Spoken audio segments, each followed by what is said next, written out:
Yeah, we're So going live now. what he does and attempt to do is go back to a lot of the traditional foods that black people ate, because what they fed us was something that was foreign to our system. So they were just interested in keeping people alive, so they fed them anything and everything that they discarded. And that's what has led to a lot of problems today in the black community. You know, things like diabetes and processed sugar. Right. And processed sugar, as you know, leads to diabetes and leads to a lot of maladies in the black community. We don't understand is that genetically to use processed sugar or eat these processed foods. And what he's done, from what I've seen, he's brought a lot of a holistic approach, into curing a lot of diseases and things, and just by simply changing your diet is what I've noticed. Definitely. You want to know what's so ironic? How long have you been involved? I think Yeah, I'm go on ahead. mute. Oh no, I was saying, you want to know what's so ironic? She's a Pisces like you. Oh, really? Wow. Yeah. And it's What day? actually my birthday is on the 22nd. What, 2 what day days. were you born? The 22nd of February. Oh, of February. Hmm. Oh, okay. You're right on the cusp. Yes. Oh, yeah. Yeah. Your birthday is? March 2nd. Oh, nice. Right So around. you're inquisitive and you want to make yourself better and everybody around you better. Absolutely. Oh, Yeah. definitely. Yeah. My Jupiter is in Aquarius too, so I'm expanding the non-traditional, Really. non-popular, I don't spiritual. know. I don't know it that well. Okay. Oh Okay. well, we're gonna dig in tonight. So That was actually killed in Honduras. Funny. So say it again. You Dr. kind of Sebi break. was actually killed in Honduras. Hmm. I said that Dr. Sebi met his demise in Honduras. Oh yeah, we understand that, and it's unfortunate, Oh yeah, but definitely we're grateful for what he contributed to the understanding of health and the natural path and getting back to nature. So definitely give thanks to that, definitely. and I call on his spirit and Okay. gratitude, and I shake. We can anchor in that light into this conversation because, to be honest with you, it's pretty ironic. One of the uh, ancestral medicine I work with, Dr. Sabi, would promote a lot. So we're going to dig into that conversation tonight. But before we get into that, again, thank you for having me on the show, Najee. I would like to. Yeah, I'm gonna get to the rest of that stuff. David, you might want to go on mute. Okay, go ahead, sis. Just introduce myself. Formally, I'm Ariel Williams, the founder of Angelic Alchemy, and work with superfoods, sacred medicines, as well as animal medicines. And I also teach certain meditative practices and discipline. Help people get the fasting, detoxing the body, as well as different forms of mental yoga, such as Kriya yoga, that helps them transmute a lot of energy and anchor in their aspects of themselves so that they can be more present in their most divine version of themselves. So I'm here to discuss all things in that regard of ancestral medicines and protocols and practices. So there you have it. Thank you all for having me. You are much welcome. It's good to have you. Good to have Thank you. And David, would you like to introduce yourself briefly before we get started with the topic at hand?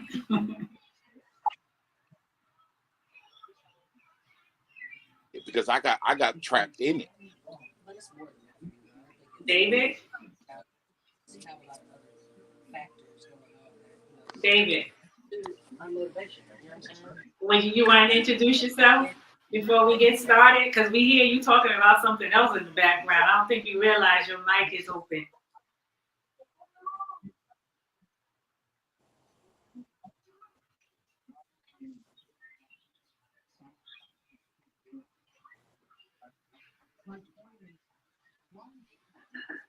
Oh, I guess he's on talking to something else. Okay, I think when he's ready to come through, he will. Yeah, so for all the listeners out there, thank you for your time and your attention. We're going to have a powerful dialogue. We have the Elder Renaldo Ricketts shining in from Panama, Central America. And then we have Ariel Williams, who is a powerful alchemist in her own right. We call her the spiritual Harriet Tubman. She's here to liberate you spiritually, since Harriet Tubman did it physically, and she also tried to do it spiritually too.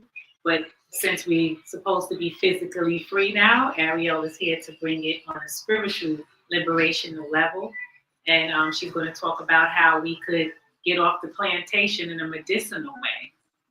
And how, I don't know if the ones who were listening in the beginning, when Elder Renaldo said that we have been introduced to a high starch sugary diet before, when we were brought here from Africa, and which is a reason why some of us have the diseases that we have, and also the mental disease that we have, that we can't seem to let go of that plantation mentality, whether it's through politics, voting for Trump, voting for Kamala or whoever, or whether it's the educational system, whatever across the board. We are just basically, the diasporians are basically mentally, spiritually, emotionally, physically sick people. And not just in the diaspora, at home on the continent too.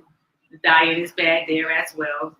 As soon as the Europeans came in, they switched up the DNA there, Caribbean, UK, wherever you see African people, they found their way to get into our diet, get into our spiritual system, get into our mind, and pretty much, corrupt us. So we have two powerful guests on the panel that's going to, speak on those issues, and we can get started. I don't know, Elder, you want to introduce yourself real quick, and then we can probably bring David in whenever he's free. And give thanks for the people in the chat before you get started, Elder. Just shout out Good Juju. I like that name, Good Juju. Raha, Kiskis, give thanks for listening in. Make sure to like and share and subscribe to the channel. Appreciate your time and your efforts for being here. So I'm going to pass the mic to the Elder, because the Elder should have been speaking first anyway. Ashe.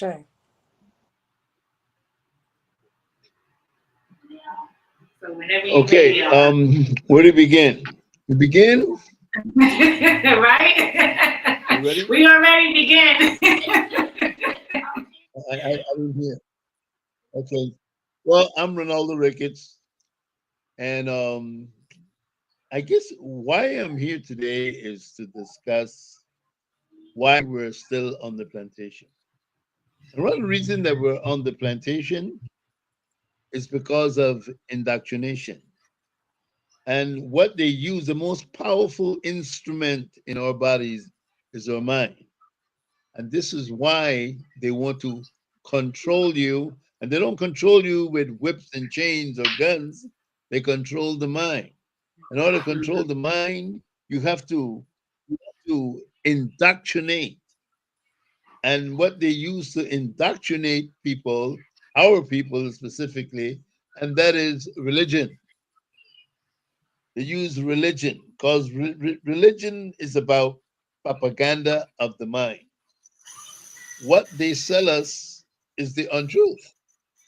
And unfortunately, 500 years we're still practicing, we are still practicing the nonsense that they introduced.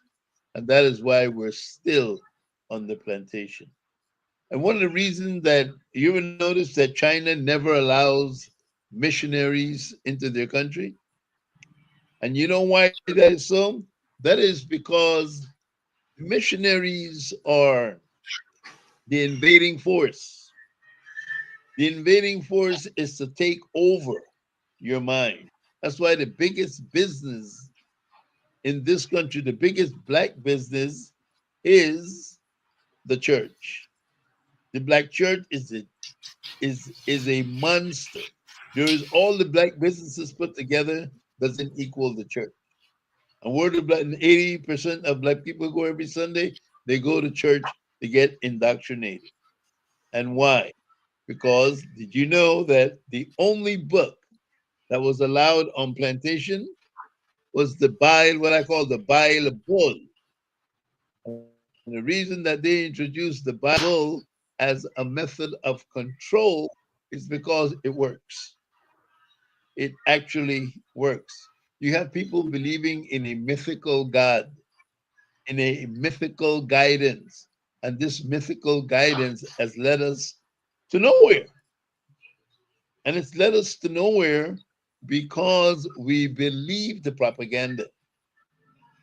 We have infested generations and generations and generations of people, of our own people, with, with a mythical dialogue and history that doesn't exist.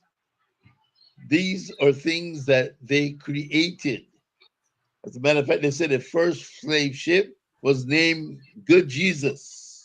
The good ship And Jesus. once we get rid, that's a good ship Jesus. And once we get rid of the propaganda used on us, is how we alleviate the burden. The burden is actually their burden that they have dropped on us. And there's only one way to eliminate that, and that is to study. We need to study, and what we need a concrete foundation of our history. You see, you don't know where you're going unless you know the past history. The most important thing to do, and that is to study. You need to study what they've been doing. This is one reason that they had to stop Garvey, because what did he do? He came out and he said, we need to do for ourselves. What did they have? Their own hotels, their own taxis, their own businesses. They had a couple of presses. They published books. They published poets, playwrights. All these things was incorporated into the Garvey movement. And what they end up doing? Destroying it. And the reason they went to destroy this, because you see, this was the building blocks. This was the foundation that he was establishing. There hasn't been a black man in the last 100 years that has done what Garvey did. And imagine that was in a buggy age of horse-drawn carriages. And today we have this massive communication. We should be able to do thousand, a million times what Garvey did in the information age that we live in today. And this is why it is important. It is important to follow the tenets of Garveyism. You see, Garveyism was the backbone that we need. We are the blueprint of the entire human race. Why is it that Africa is the poorest continent? How could we be poor and we come from the richest continent on earth that has ever existed? Why is that? Because suppression is necessary.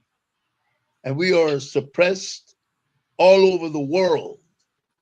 All over the world, we are suppressed because they know the truth. They know the truth. And the reason they know the truth because they stole the truth. They stole the truth. They went to Africa and stole thousands, tens of thousands of artifacts from Africa. Everything they have in their museums came from Mhm. Africa. The most Sure did. valuable commodities in their museum came from Africa. And then they sat down in their books and said, well, they must be inferior. We are supposed to be inferior, but you have everything from Africa in your museum and you won't let it go. And the reason you won't let it go because we taught you everything you know. I mean, you take Plato, Aristotle, mathematician, philosophers. Every last one of them, when you research it, every last one of them studied in Africa. Why would you take your greatest minds from Greece and go to Africa and study? They even adopted African burials. And why did they do this? They did this because they know this is from whence they learned everything. They learned everything from Africa.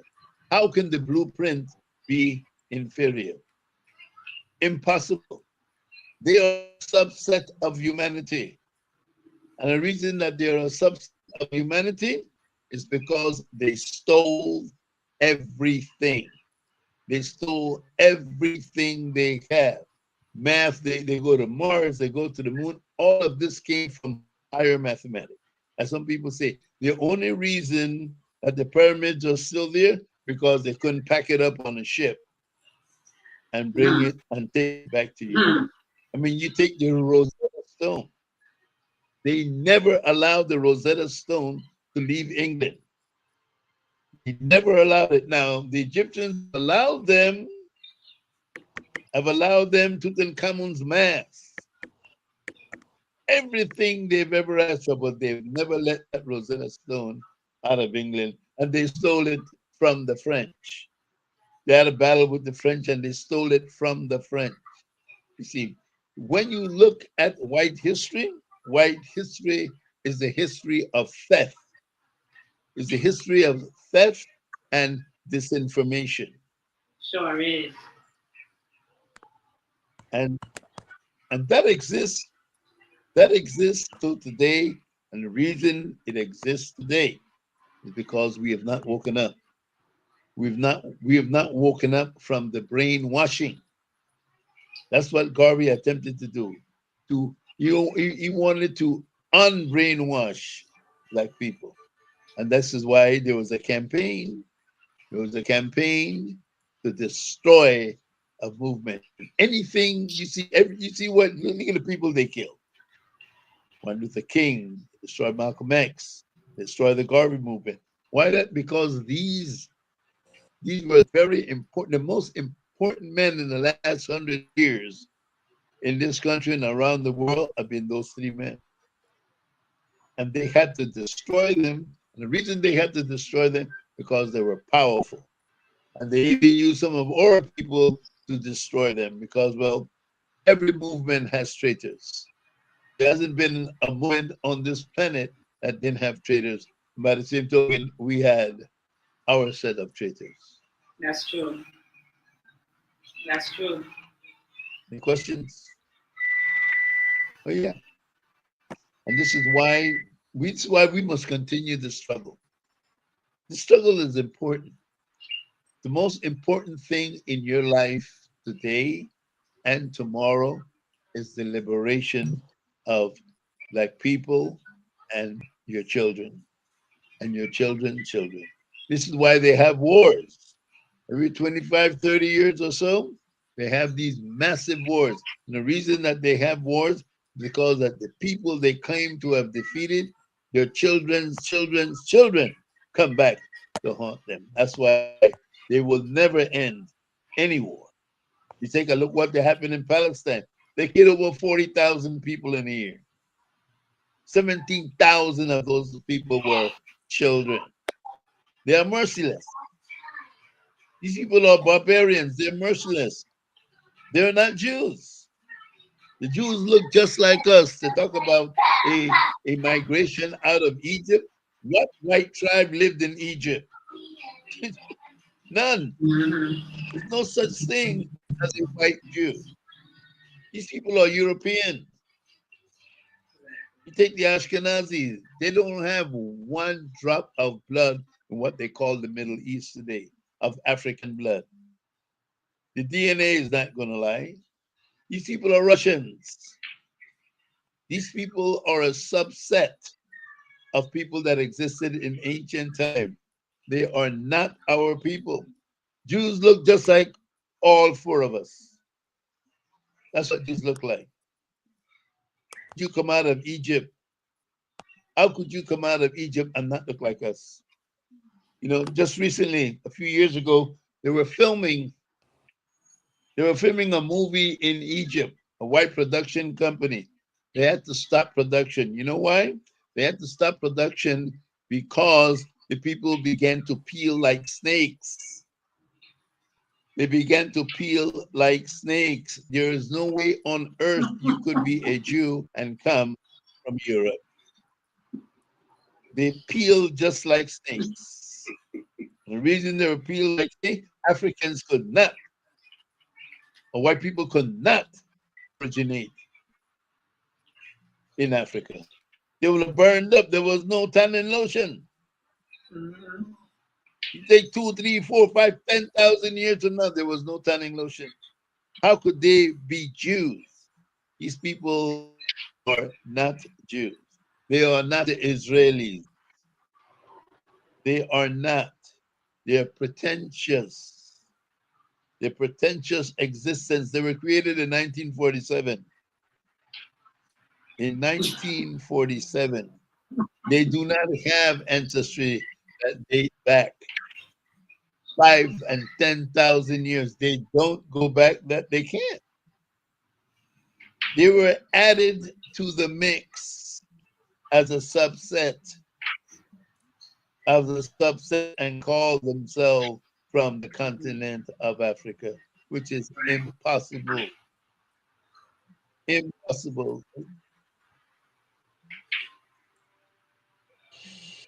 Any questions? Not really. I mean, you hitting it right on the nail. You're hitting it right on the nail. And we should, give a shout out to the chat again. Themes.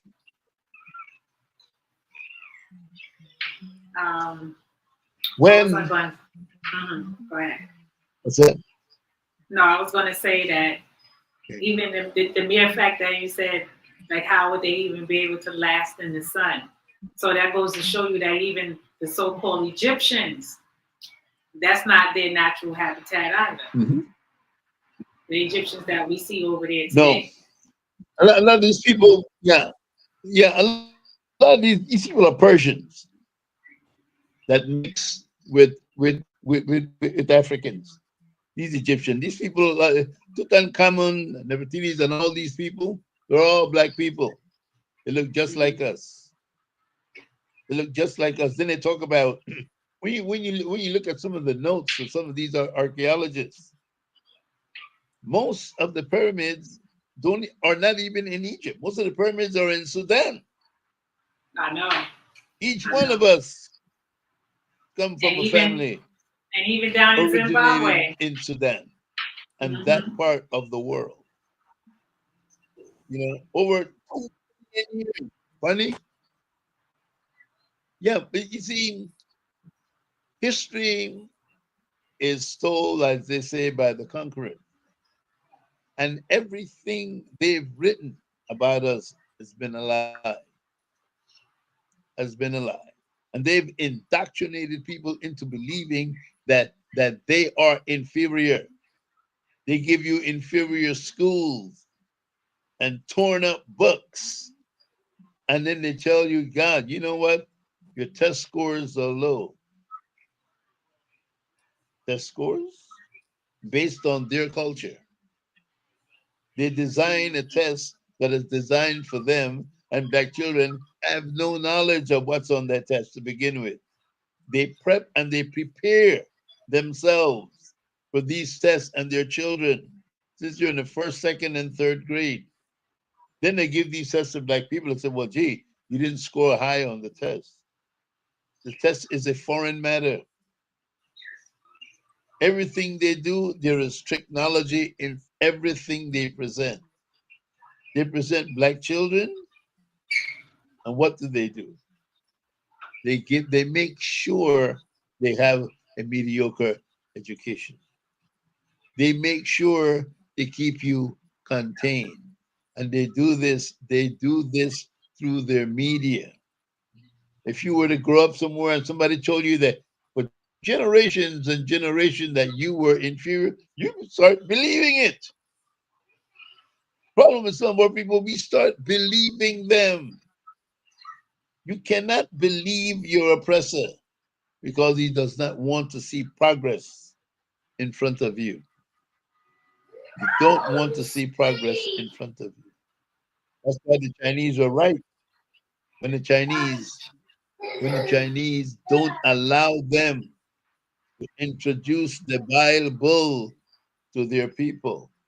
As I said before, it is an invading force. That is how the invasion takes place. The invasion takes place in the mind.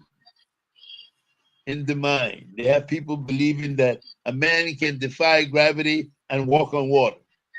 Now, what kind of nonsense is that? I know most of us probably went to some kind of Sunday school and a man walked on water. Man took stone and turned it into bread. Man took water, turned it into wine. See?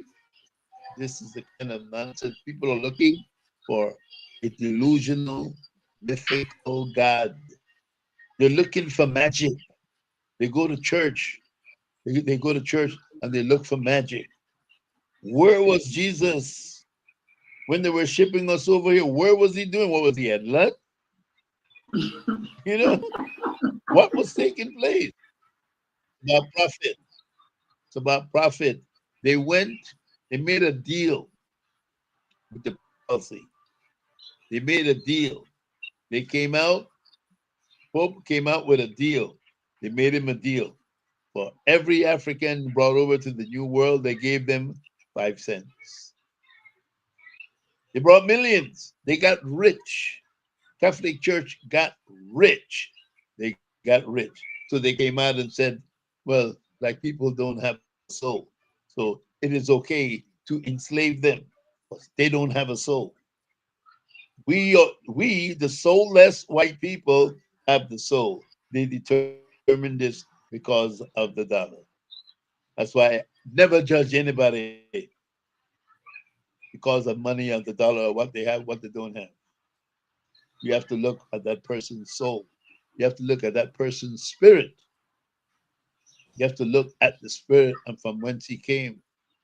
We came from a powerful spiritual foundation that made us. Okay. You don't see us peeling in the sun. I don't mean to You don't cut see you our off. skin peeling off of our bodies in the sun. I don't mean to. When Africans were building pyramids, you know what they were doing? They were hunting each other and eating each other. They are Hold the on. original cannibals. I don't Nothing mean grows to. in. Hold on, They are Elder. the I don't mean. cannibals. Hold on, Elder. I don't mean to cut you off, but we got excuse my language. No problem. We got a pure asshole in the chat right now saying, "What the fuck?" I'm just repeating what he said. Okay. Is this old? What is that bastard talking about? Let me tell you something, Pop Locky. If you don't like it, you can go find another live stream. Because right here, we don't disrespect. If you don't like what he's saying or you can't comprehend, then go somewhere else with that. Because everybody else that's listening in the chat is fine. You're the only one coming with your negativity. So if you don't like it, you can go kick rocks somewhere else. Straight up and down. You don't know what he's talking about because evidently you're not on that frequency. You're still on the plantation or you are the slave master itself. It's either one or the other. I can't even believe you would say some dumb shit like that. And just like the Code College just said, ignore them. The elder is dropping jewels. And you are going to be ignored and you're soon getting ready to get blocked out of here because I don't like what you're doing. Anyway, Elder, continue. Truth upsets them. See, this is an example of what they do. Just like the Garvey movement, a powerful movement, but it took the state, it took the federal government to come down and destroy the movement. See, they're attempting to upset you. Number one, they are so light, a light breeze will blow them away. They could never enter into my kingdom. They could never enter. Even if you gave them the key, they couldn't open the door. They can't do that. And they know it. That's why powerful black people are always killed. Powerful leaders are always killed. And there's a reason for that. It is not a coincidence. It is not a coincidence. Martin Luther King tried to adopt the ways of the ANC. You know, I know they attributed that passive resistance to Gandhi, but this is what the ANC was doing in South Africa. Passive resistance. And like Stokely said, he said, in order for passive resistance to work, your enemy must have a conscience. They mowed them down. They have no conscience. Look at what they're doing in Gaza. Look at what they're doing in Sudan. Trump just bombed Sudan. This is the place on earth that has more pyramids than Egypt, Sudan. Or that's where it started. This is where it started. But they like you to believe that Plato and Aristotle and all these people introduced mathematics. They introduced nothing. Like I tell you, as said before, the only thing they ever developed was the patent office. That is the only thing they ever developed, was the patent office. They developed nothing since then, nothing. Everything that you see here on earth was developed by black people. Developed by black people. Africans developed the world. They developed the world. They have developed nothing. Like I said, they've stolen our legacy, repackaged it, and then told their children that they are the geniuses, mathematicians of the world. The genius, when you look at what's in their museum, when you look at what they have done, you see it is a subset of everything the Africans already did thousands of years before they even thought about it. They never thought about anything. But like I said, they were in Europe, nothing grows in snow, and they were eating each other. They ran around. They ran around killing and eating each other. There was an abundance of food in Africa before they came. An abundance of food. It was tropical. It was rich. It was rich. It was never poor. They came from a land of nowhere where they had, in winter, they had to hunt and eat. There was no nutrients, nowhere to be found. And then what they do? They went to Africa. They went to Africa and adopted African ways, African burial. And you see these Greeks, Cleopatra, they all want to be buried with African rituals. Why? Because, simply because this is the foundation of the human race. The foundation of the human race is African.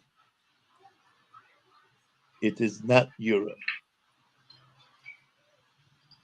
They once asked Gandhi what he thought about Western civilization. You know what he said? He said it would be interesting because he had never seen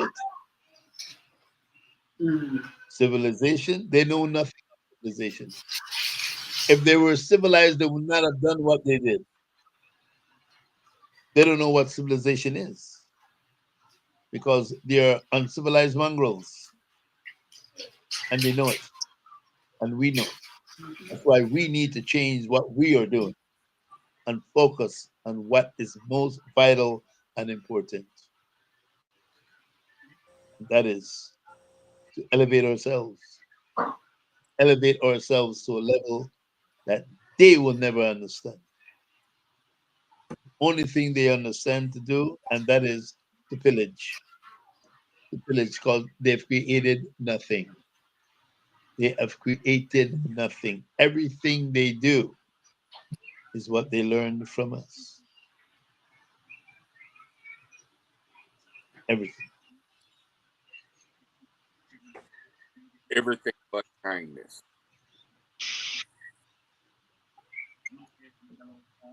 What you say, David? Learned it from us but kindness. Right, right. Everything but kindness. Hmm.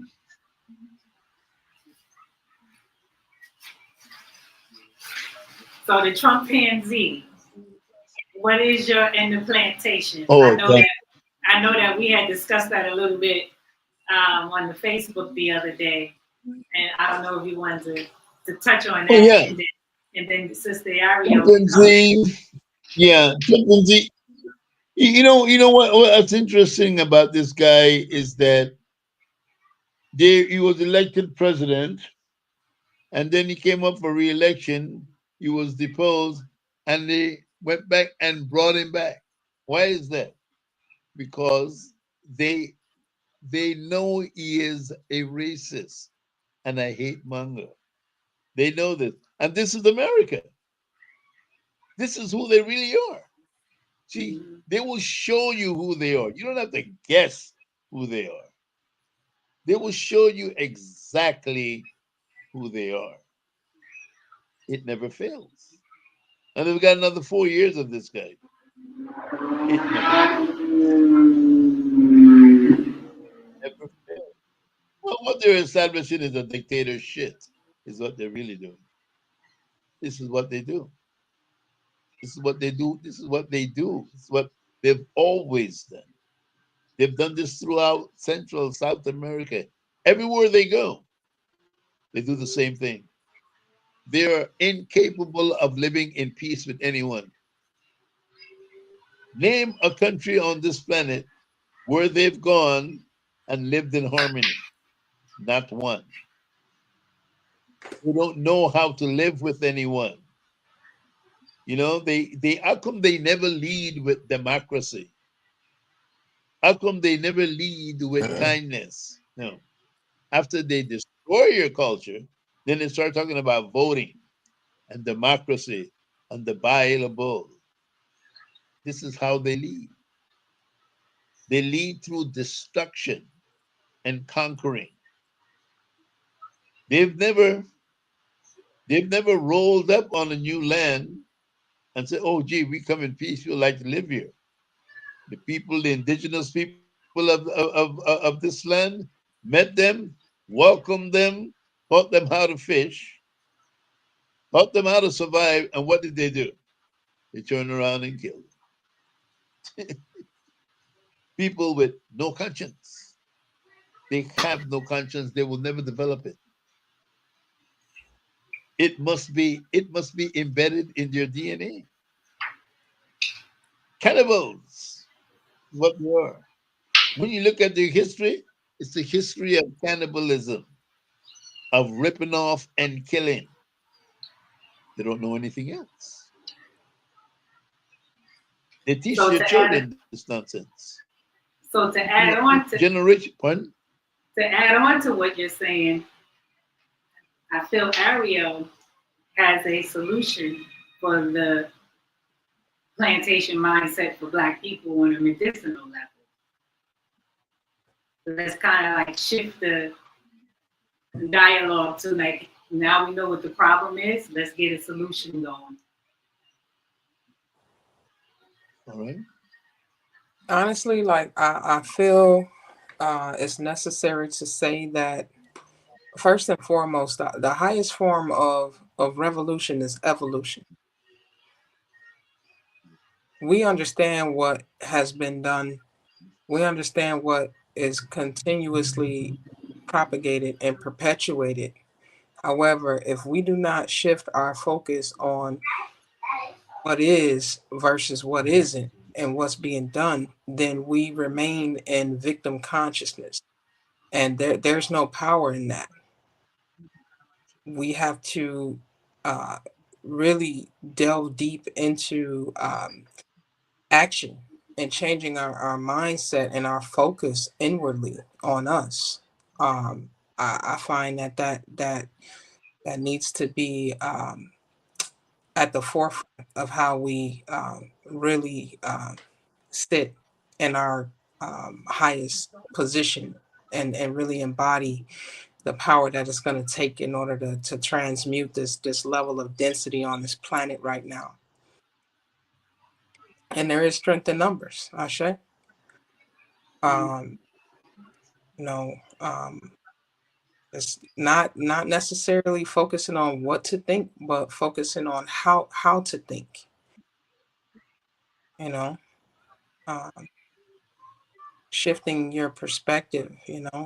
Because we create our own reality at the end of the day, and um, it has to come to a point where we take accountability for our health on a mental level, on an emotional level, on a physical level, and on a spiritual level, and get back to nature. We need to get back to nature, um, connect back to our ancestral roots from the perspective of our spirituality, from the perspective of how we choose to eat, from the perspective of how we choose to live our lives. And that will guide us back to our deepest connection with the divine, with the Most High, with Source, with the all there is.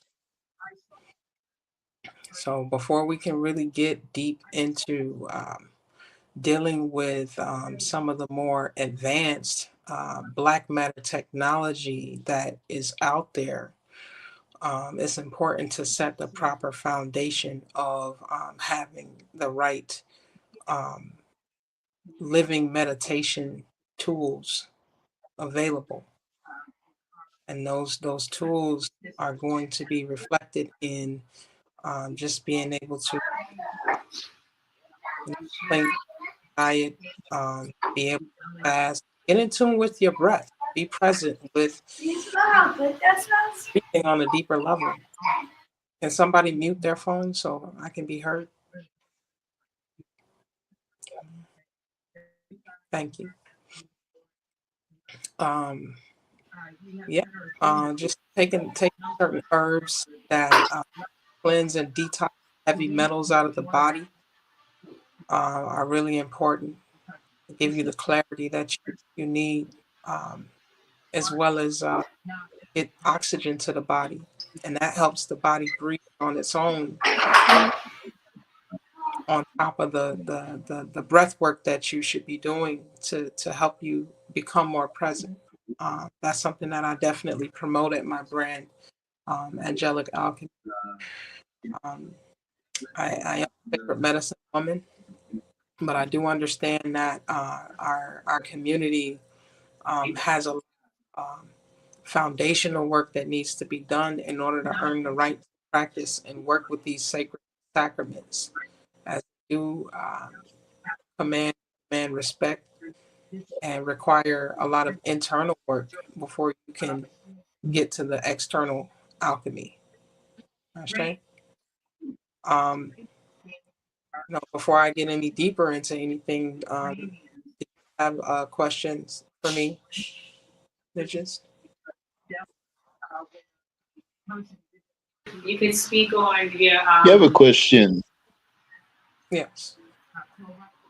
Are there any specific herbs that you would recommend for detoxing our bodies? Absolutely.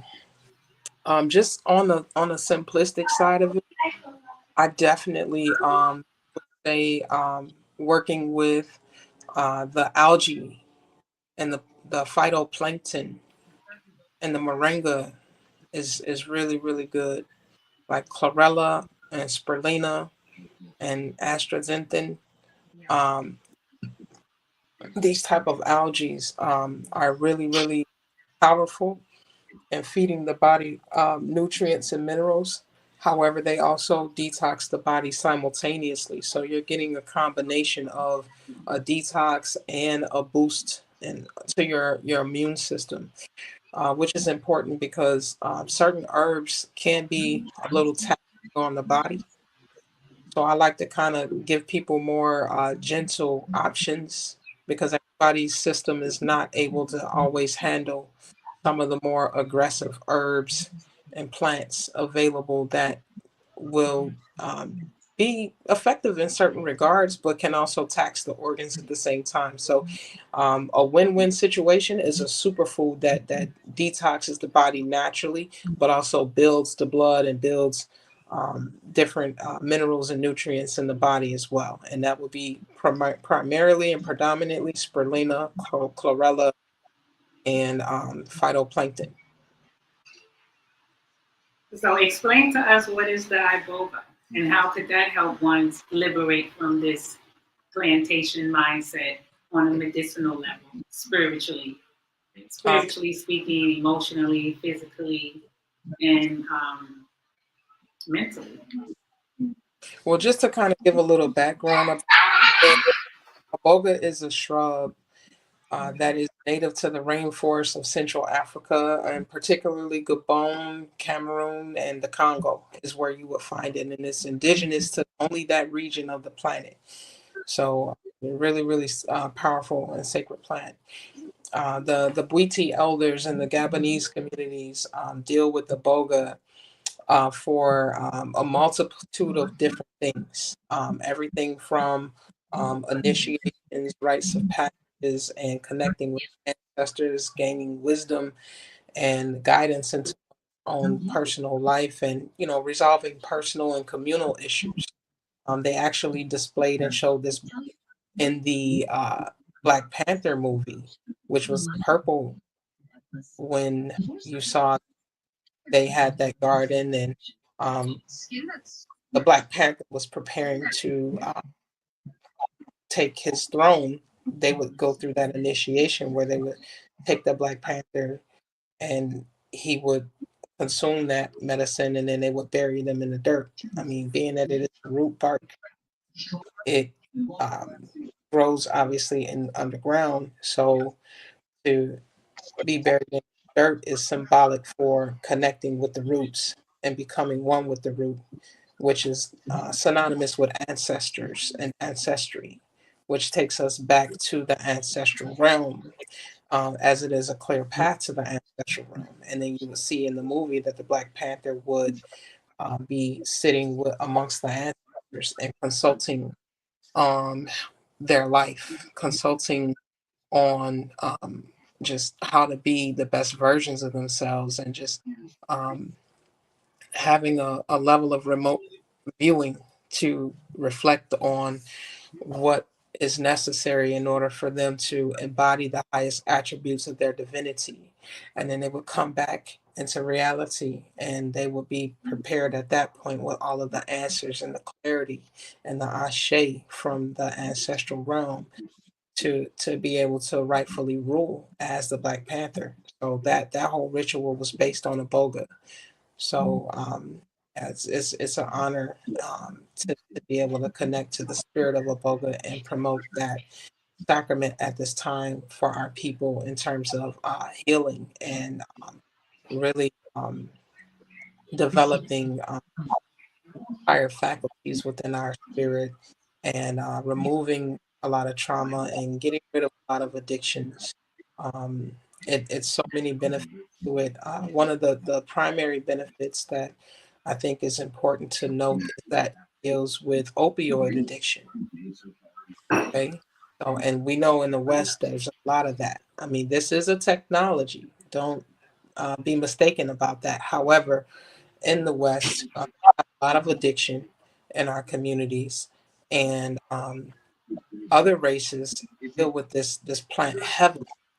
You know, I, just as the Bible was given to us in exchange for land, a lot of variable pharmaceuticals and drugs were given to us in exchange for ancestral medicine, ancestral tools of transformation.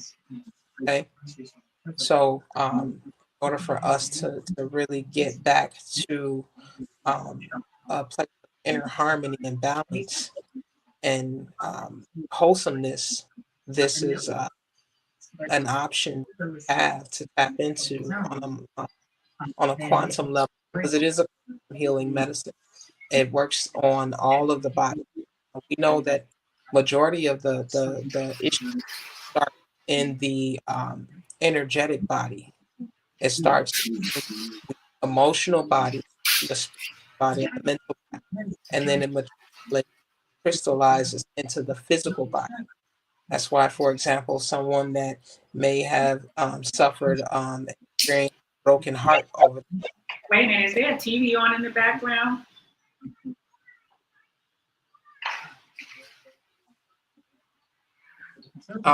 Ronaldo, can you mute your phone so that I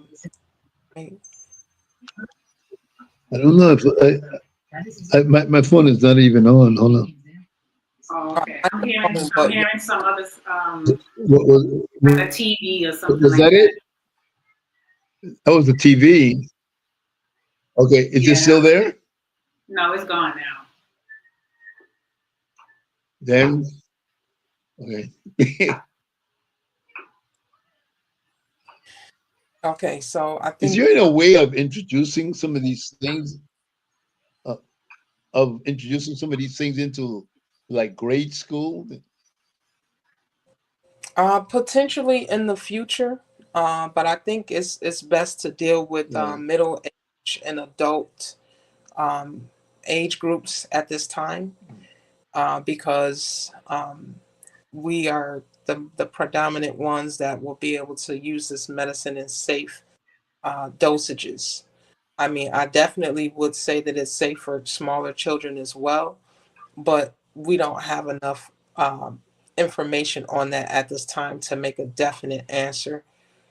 So I can't speak on that 100%, but hopefully by it becoming a little more well known, we can start to understand that. However, I will say there are a community of people that um, actually work with me in conjunction with the boga and to acquire it that actually work with children and they microdose children with iboga and they've had incredible results because it has a ability to rewire the neural pathways in the brain and create new neural pathways in the brain and increase the neuroplasticity as well.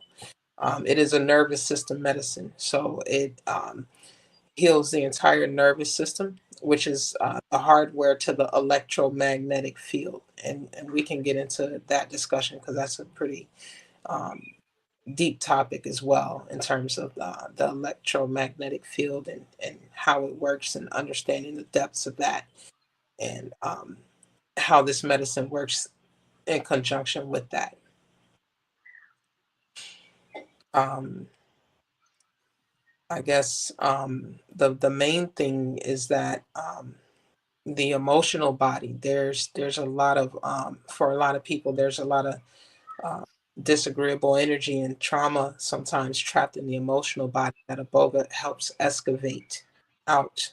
It helps you tap into your emotions without becoming them, so to say. So it's really powerful in that regard. It's the elder of all the sacred plant medicine, but it is the most gentle of all. um, it's really, really powerful. So just to kind of get into some of the basics of boga, it is um, alkaloid rich. That is the active ingredient in a boga. Now, alkaloids, they sound like alkaline, which is, alkaloid, alkaline. It sounds alike, right? Now, um, Alkalinity deals with our magnetic field, because we're electric beings, like Dr. Sabi said, right? So the higher the alkalinity, it increases the electromagneticity. But because iboga's main psychoactive ingredient is the alkaloids, that naturally translates to an increase and a strengthening to the electromagnetic field. Now, a lot of people, due to everyday adversity, trauma, and shock, and just different um, levels of challenges, experience holes in their electromagnetic field, specifically the emotional body. Um, so when that happens, they start to lean towards external coping mechanisms in order to fill those holes, or fill those voids in their electromagnetic field. What I found is that with iboga, it increases, strengthens, and fills the holes of those holes within the electromagnetic field, and strengthening that force field around you, so that you can move through life with grace without being subject to these external coping mechanisms that are usually toxic, like the food addictions, the drug addictions, the alcohol addictions, and so on and so forth.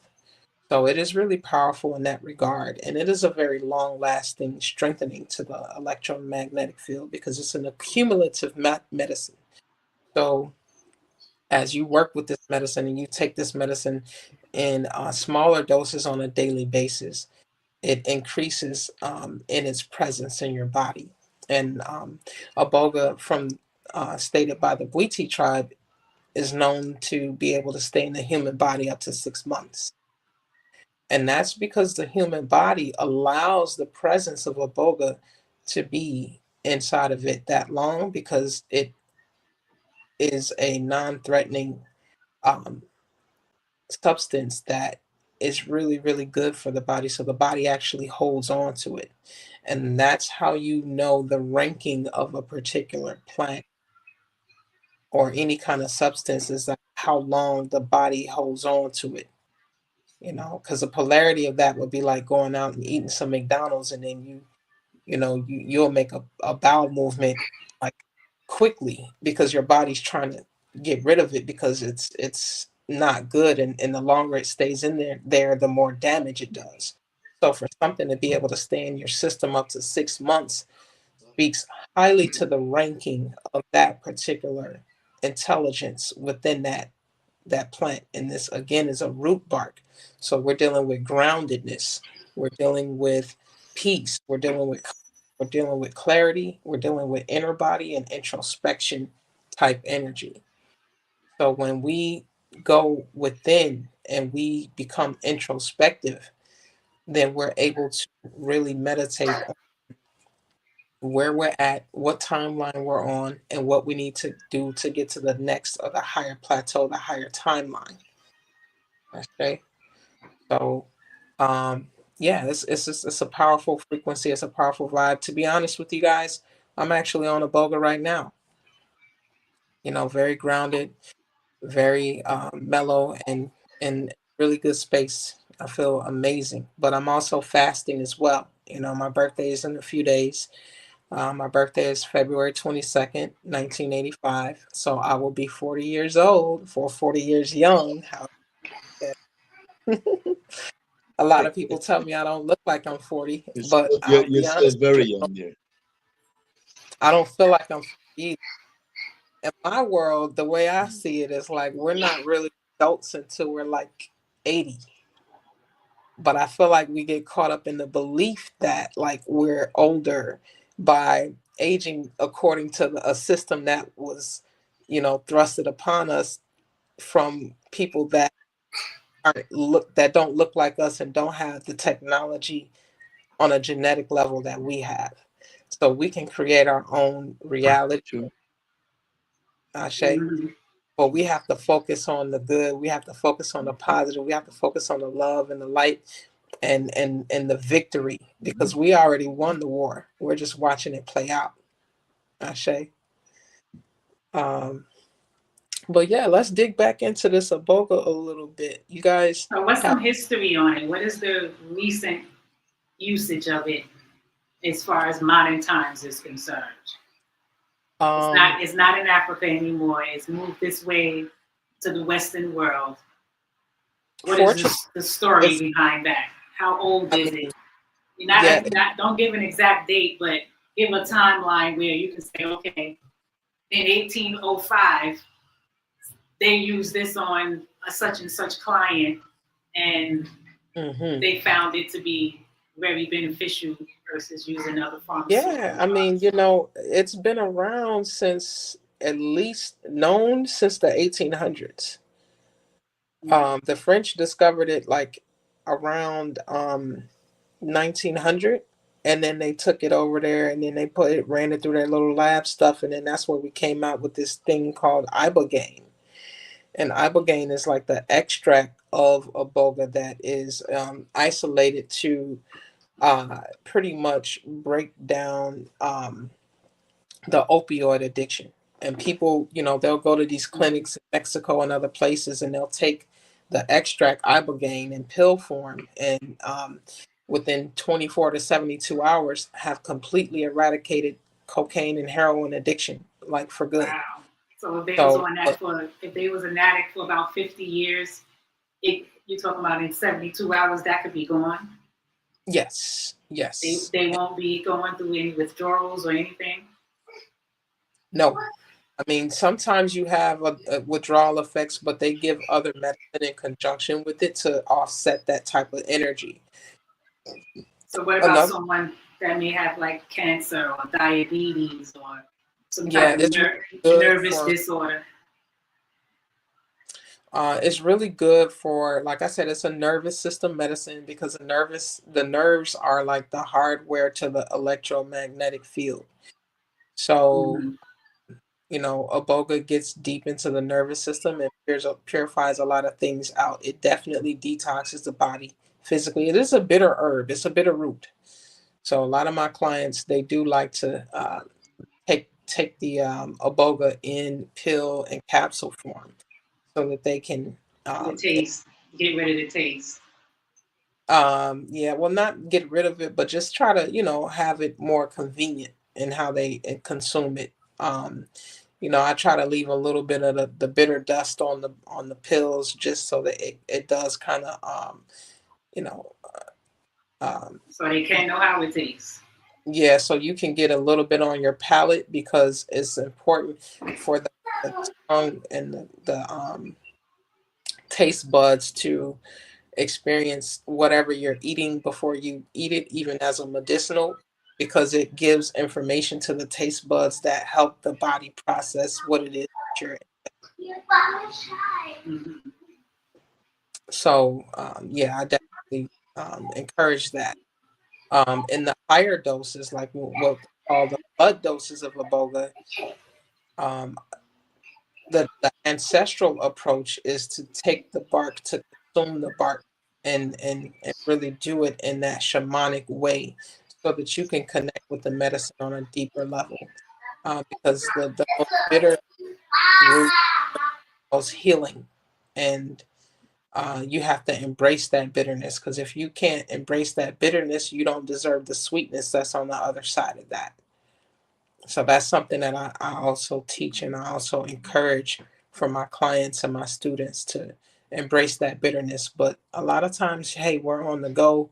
We have busy schedules. We got a lot going on. So having a nice little therapeutic dose to, take every day in the morning before you get out is really, really good. Mm-hmm. I know you had. Is your pamphlet? Say is that there again? A pamphlet or something that you can give us, or is there a pamphlet or is it information that you can tell us where to find? I actually do have a some digital of these things that you're talking brochure.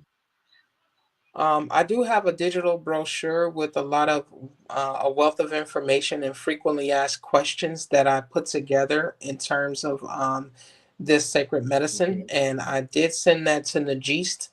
So I don't know if she wants to Yes. chat or share that individually, but we can definitely get that information to you because that is a great question, and it That's is good. important for us to have that that information available to really study the depth of this sacred medicine. Um, I personally feel, and I always say this up front, that we, when it comes to dealing with the power plants, which is something I specialize in, sacred medicines, animal medicines, ancestral medicines, and superfoods. I started working with the mushroom back in like um, 2012.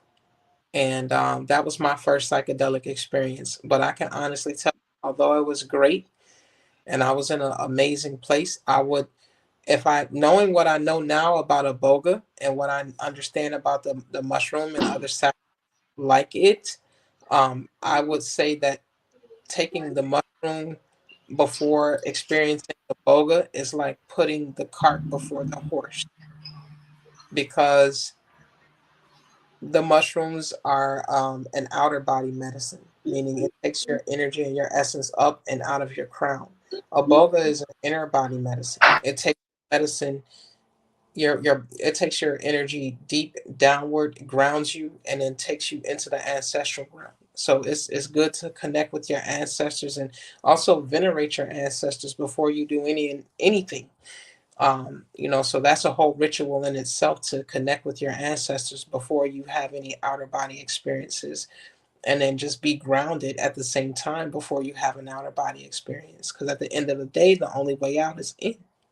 So that's another reason why I'm promoting this as a feature medicine at this time, because mushrooms aren't necessarily for everybody, and they become very popularized, even though I was doing this before it became popular, and it was, stigmatized heavily, which I understand now for a good reason, because it's not something that I think everybody should need to experience. But iboga is more of a universal medicine Mm. that has a multitude of usages, and is a very calm, powerful, gentle healer.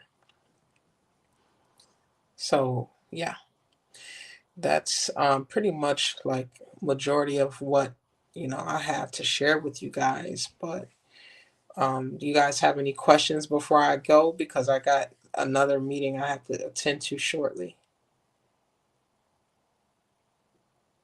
Thank you for the information.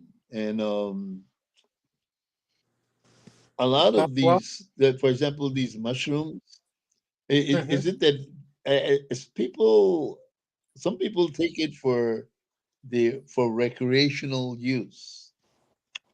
I mean, is there something good about people that take these things for recreational use, or is it or is it like a forbidden fruit that should not be used for recreation? Well, there are no absolutes. Um, there's definitely dangers to not having a deep reverence and respect for these sacraments, because these are I see them as technologies that have a multitude of different purposes they serve. I definitely have seen and heard of people having great experiences on a recreational level.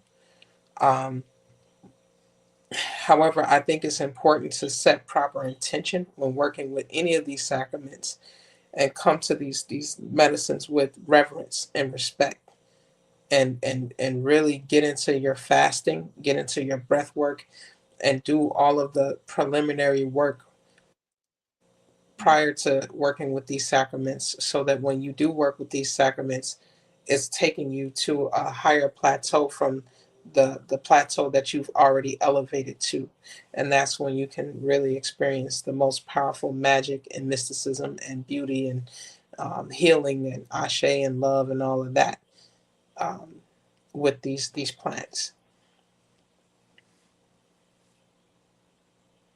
Thanks. Most welcome, most welcome. It's a pleasure to build with you all. Is there any other questions? Yeah, so someone with, because Thank I you didn't know very you was much. leaving. I didn't know you was leaving so fast, but for someone who have like fibroids, tumors, things like that, what would I be able to do for them?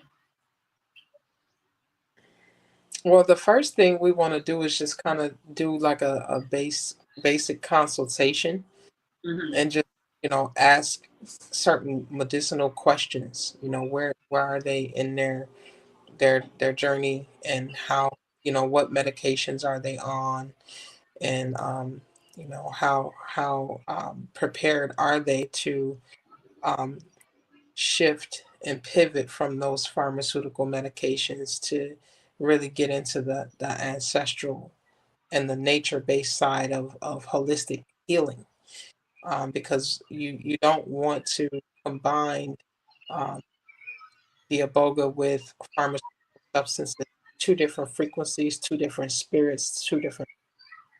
You said with pharmaceuticals, because you were breaking up. Yeah, pharmaceuticals or any other kind of psychoactive substances. Mm-hmm.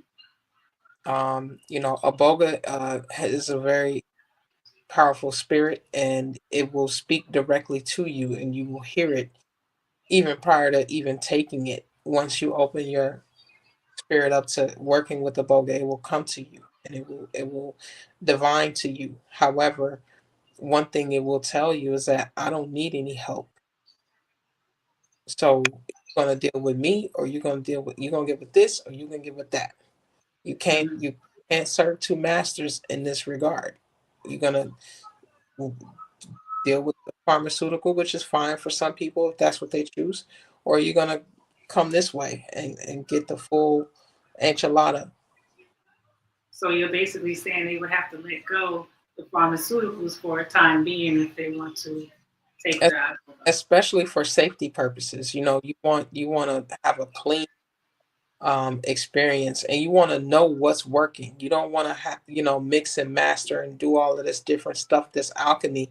I do it all the time, don't get me wrong, because I'm at that level. I've crawled so I could walk. I've done the basics, and I've worked with so many things individually enough to understand before I've went to the deeper levels of alchemy, of combining or stacking certain things. Mm-hmm. you know so um yeah, it's definitely something that I think is, like I said, a really really powerful medicine that's needed in our community. There's some powerful sisters in the chat. Shout out to Raha, shout out to Kiskaya, also shout out to the occult college. But they all work with this sacrament. And also brother Cujo in the building, shout out to Cujo. And they've garnered amazing and beautiful results, and that's why they support me. I'm working on a platform right now to kind of like really have these ongoing conversations so that we can Mm-hmm. raise the frequency and have a space that our people can come to and and really get on the right page so that we can really tap into the deeper levels of ascension and self-mastery. So what does That's it do on a cellular level? um good question. On a cellular level, it purifies the body. But again, cells are made of light, and the way the cells organize themselves within that light structure is based on a light body, which is the Merkaba, aka the chariot. And the chariot is pretty much a projection from the oversoul, and then the oversoul is a projection from the source. So when you're talking about the cellular level, you're basically talking about how the spirits that govern Iboga have the power to perform psychic surgery on the entire light body, meaning from your root all the way up to the crown, which is the rainbow body. And it goes in and it removes trauma and things from each aspect of your light body until you become lighter. And then when you become lighter in your energy bodies, in your light body like that, then your physical body follows suit. So then you start to purge, Mm-hmm. release a lot of water. You might urinate a lot. You might make several bowel movements. You might even cry. If emotions come up during your experience with Iboga, and certain past memories come up with your experience with Iboga, give thanks and ashe for that, because that means it's being purged out of your emotional body and it's being transmuted. Because in order to heal it, you must first reveal it. So you have to feel it and you have to acknowledge it when that energy comes up, because it's coming up to the surface to be transmuted. Mm-hmm. Hmm. So that helps clean up that transatlantic traumatic slave trade syndrome. 100%. And What the elder was speaking on earlier, that will help clean that. because there's That's why I had him on speaking the way he was speaking. So oh, that way now we see where the problem is. mm-hmm. We address the problem. We understand that problem is there, how we got to the problem. But then there's also a way to heal from that. Because no matter what, we still live in the world with those same problems. You know what I'm saying? We're never going to fully escape it. You understand? That's true. And I think it's important to point out that yes, there is generational trauma, um, dealing with a lot of things that went on in so-called history. And these things, It's in the DNA. they're in the DNA, and they need to be transmuted before we continue to have children and pass that on. Because if you don't transmute it, it definitely, as the Bible says, the sins of the father and mother get passed on to the child. Right. So what I found is that Iboga not only heals generational trauma, but it also heals past life trauma. Yeah, I was going to mention that. Mm-hmm. And it's all interconnected and intercorrelated, because technically we are our ancestors. Mm-hmm. They live within our DNA. Exactly. 100%. And so there's no such thing as I have high blood pressure because my grandmother had it. yeah, well, yeah, and the thing is, a lot of these so-called diseases are fairly new. They more recent, like especially diabetes.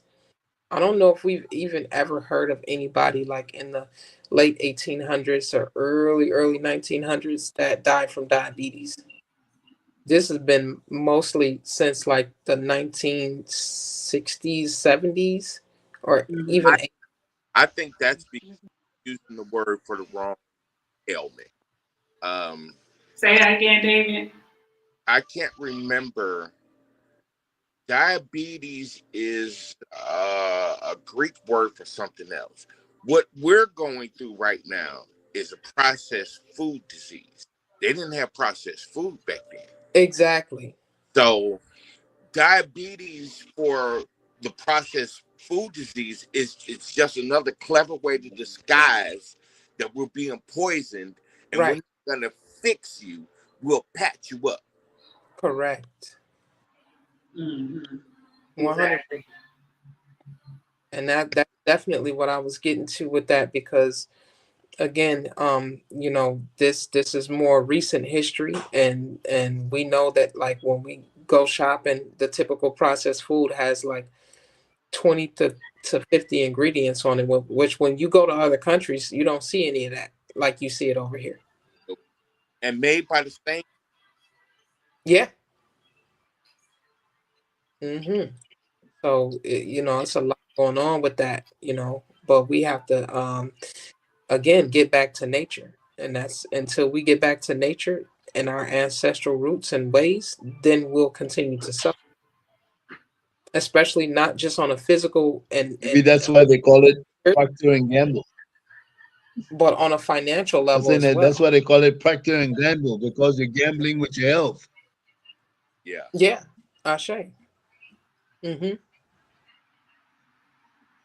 But hey, again, we need to be able to come together and have these kind of discussions on a consistent basis to Yeah. normalize the healing and normalize the ancestral ways and ancestral medicines, just the way they normalize LGBTQ or whatever have you, and all of these other things that they normalize in the music and they normalize in the entertainment, and that they normalize in the way we eat and live our lives, and all of that. We have to take up the mantle to decide and choose with our power what we want to normalize.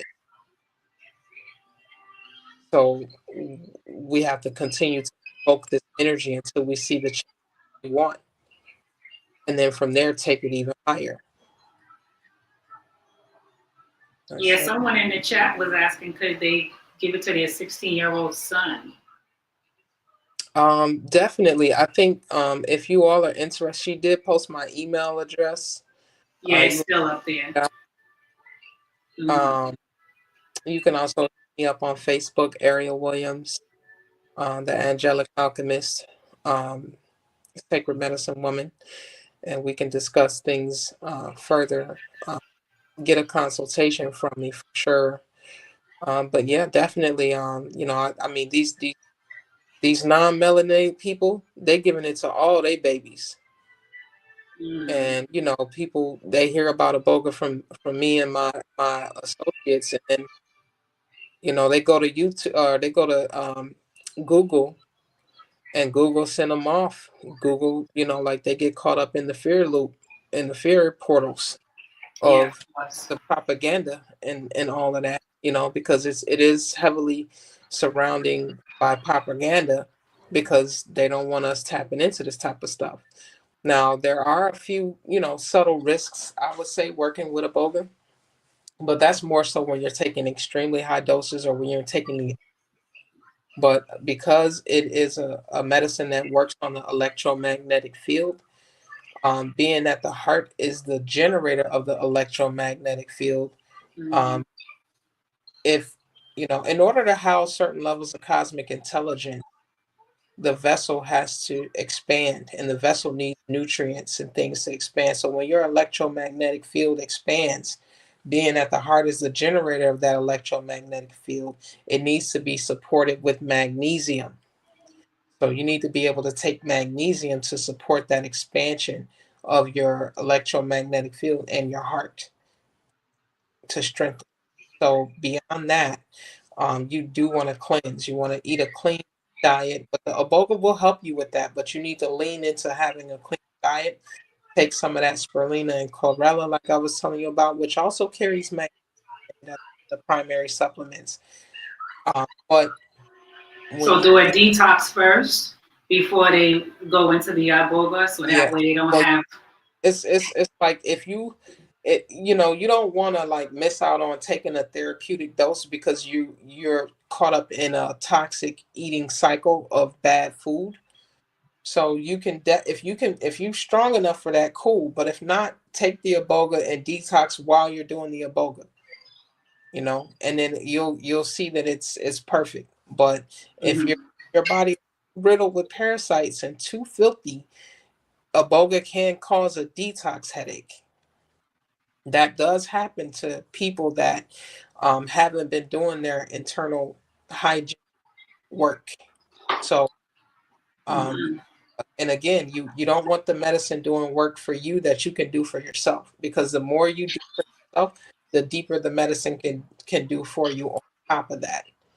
You know, so Right, uh, right. it's like when you're in the kitchen, you get in the tub, you don't want to get a dirty tub before you trying to wash your body. You want to make sure the tub is fully clean, or the kitchen is fully clean before you prepare a meal. because at the end of the day, you get what you give with this stuff. Mhm.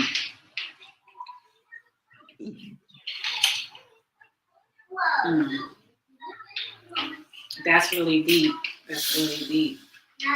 So I know you were saying something about the pharmacy world uses iboga, but they use it in a different. They don't give it in its full capacity. They kind of cut it into, Yeah, dilute it down, I should say. yeah. Right now, there's legalities around iboga in the United States.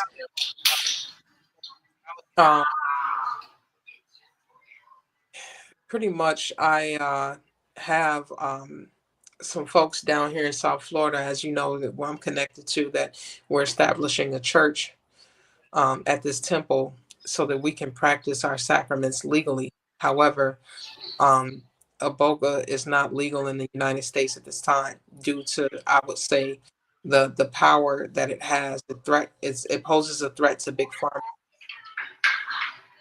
It poses a threat to a lot of these corporations that profit off of illness. It poses a threat to the drug cartels that are the government that um, need people to be addicted to opioids and other drugs. So they don't want it legal here. And because these people have all the money, they have all the ability to lobby and to demonize this sacred sacrament so they don't tap in. But enough of us stand up and say that this is what we want. This is Mhm. how to choose to live our how we're going to practice. Then they will have to honor that because people with the power. Your connection is breaking up. Okay, Yeah, it's can, getting choppy. can you hear me? Yeah. Is there something going on? No, your connection is breaking up. Every other word is coming through. Okay, sorry about that. Okay, it's better now. Yeah, I just keep hearing a child talking, so it can kind of interfere with that as well.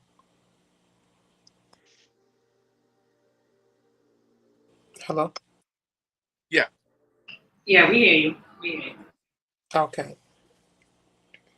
So yeah, but yeah, over in Mexico and other countries, they do clinical retreats with the extract ibogaine, which does lack a lot of the plant's intelligence, but it is a beeline to being able to cut out addiction.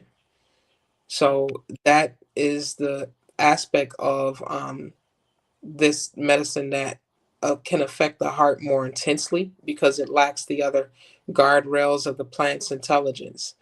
But the ancestral way is to work with the whole root bark, which is the Iboga tabernanthe, which is what I work with. I don't really promote the lab grade stuff. And what is the dosage? Not for a ceremonial aspect, but just for someone who wants to take it on an everyday basis, or Yeah, good question. how would Like, you recommend that? I would recommend my therapeutic dose, which is something that I have been working with for quite a few like years. But the therapeutic dose has uh, capsules, which is 10 capsules total, and those capsules are zero point 0.7 each. So taking two of those in the morning on an empty stomach for 5 days is a complete therapeutic dose, meaning it's a sweet spot. It's not a macro dose, but it's not a micro dose. It's just the perfect accumulated dose. And by the time you get to day 5, you're on 7 grams accumulated. So that is a therapeutic dose that I promote and that I advocate and recommend for the collective at this time. We know results may vary, but this is a particular um, Mhm. dosage that is a pretty good sweet spot. Some people are like overly stimulated by it in a really good way, and some people are somewhat understimulated by it. But majority of the people find it to be the perfect, effective therapeutic dose. But, Mhm. a lot of people will say, well, you shouldn't take this medicine without a shaman. You should be dealing with somebody that's professional that's going to sit and this do this and yeah, but who has $5,000 to $10,000 to go travel somewhere, fly somebody in, and sit for a day, 2 days minimum by taking a full flood dose of iboga. And in general, I would always encourage people to take smaller doses to introduce it to your body so you can understand the essence and the spirit of what you're engaging anyway before you dive headfirst that deep into something like this. So, no, there is a balance to this. And I feel like we're in a timeline where we need to learn to walk with the power of these power plants, because we're pretty much in a situation where our genetics are being targeted. We're being targeted on a frequency level, and we're being targeted on an energetic level, in so many words. So it's important to just be able to utilize the sacrament in a safe way that is still allowing us to go about our daily lives, because we still have bills to pay, we still have jobs, we still have children, we still have lives and obligations to keep up with. So this is a realistic approach to working with the boga on a basic baseline level. But we do ceremonial work as well. So if you're ever interested in taking that deep plunge, you can reach out and we can discuss that as well. What do you think about that, Elder Renaldo in Panama, having a retreat ceremonial session? I have been listening and learning. Um, you said that it's legal in Mexico. Yes, it's legal everywhere else but here. Except for Is it? here. Is this is I my question is I don't know if you're familiar. Are you familiar with Carlos Castañeda and the Yaqui way of knowledge? Yes. Uh, uh, yeah. Okay. So are there similarities in the mushroom and what Castañeda did, and in Oh conjunction with what yeah. you're talking to? Are What's there the difference? similarities, or they're the same Mhm. thing? Are there similarities, different cultures It's for different. achieving the And same thing? honestly, I will tell you guys the truth. Aboga do not compare to anything you have ever encountered or come across. It's in its own league. It is an elite medicine that it has, until you experience it, you'll know it's like nothing you've ever experienced. Wow. Very clean, very Better than the marijuana and the sativa. I honestly would say marijuana is like a dollar store high compared to Aboga. Oh, You hear that, Whoa. David? But that's just me. Uh-oh, But yeah, David. I knew David was going to start hollering. Maybe it's the hash of marijuana. because the thing about it is, like, you could take Aboga, you take 2 capsules of Aboga one day, and then like the next day you still in that frequency. And Okay. by the time you get off Okay. your 5-day Oh. therapeutic dose, you still gonna be in that So it's frequency like for the another. hashish of marijuana. Yeah. Is it like hash? But the marijuana plant and the Aboga plant are sister plants. That's the only one that the Aboga really likes and get along with. And they Wow. have a lot of similarities too, in a sense. Like it's more of a gentle, calming medicine. Like Mhm. marijuana is like you can meditate on marijuana too. But the thing about it is they both represent that sacred feminine energy, with the female plants having the higher alkaloid or the higher active ingredients. So just like they use the female plants with marijuana, they use the female plants with iboga. Okay.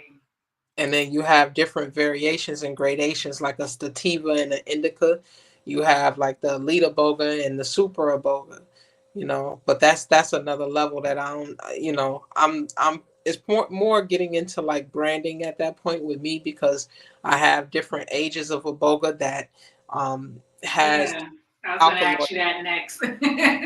I noticed that. I was going to ask you that next. I noticed that there's two different. You have a regular and a super. Yeah. So what's the normal one? How long is that plant? How old is that plant? Or that root, I should say. Well, I wouldn't even say the lower grade one I have is normal because it's still a super iboga. And they also call it the super buiti. But the super iboga 39 year is grown on red earth dirt as well as the 79 year. And that's the rich, nutrient dense dirt in Africa. So we're getting minerals and nutrients in our body that we probably don't even know we, need. And so it's better than the red clay in Georgia? Oh yeah. So when you say 39 years and 76 years, you're talking about the root is 39 years old. Yes. And then the other one is 70 something years old. And then there's another one older than that. Yes. And well, I don't know. The oldest one I have is a 79-year age bark. But that bark is older than probably all of us in here. Yeah, probably. Probably because I don't compliment, and I think I'm 73, so I'm close to it. Yeah. Right, see, it's older than you.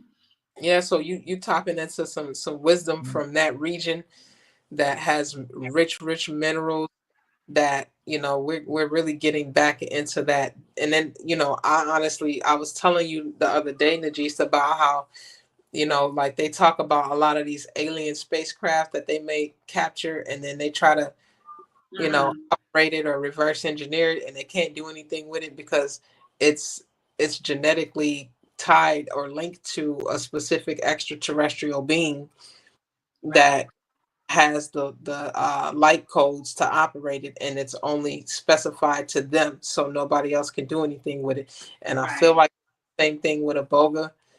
It does wonders for the melanin genome. It's like, we get some watermelon inside of us and our body just goes crazy. Something magical happens in a beautiful way.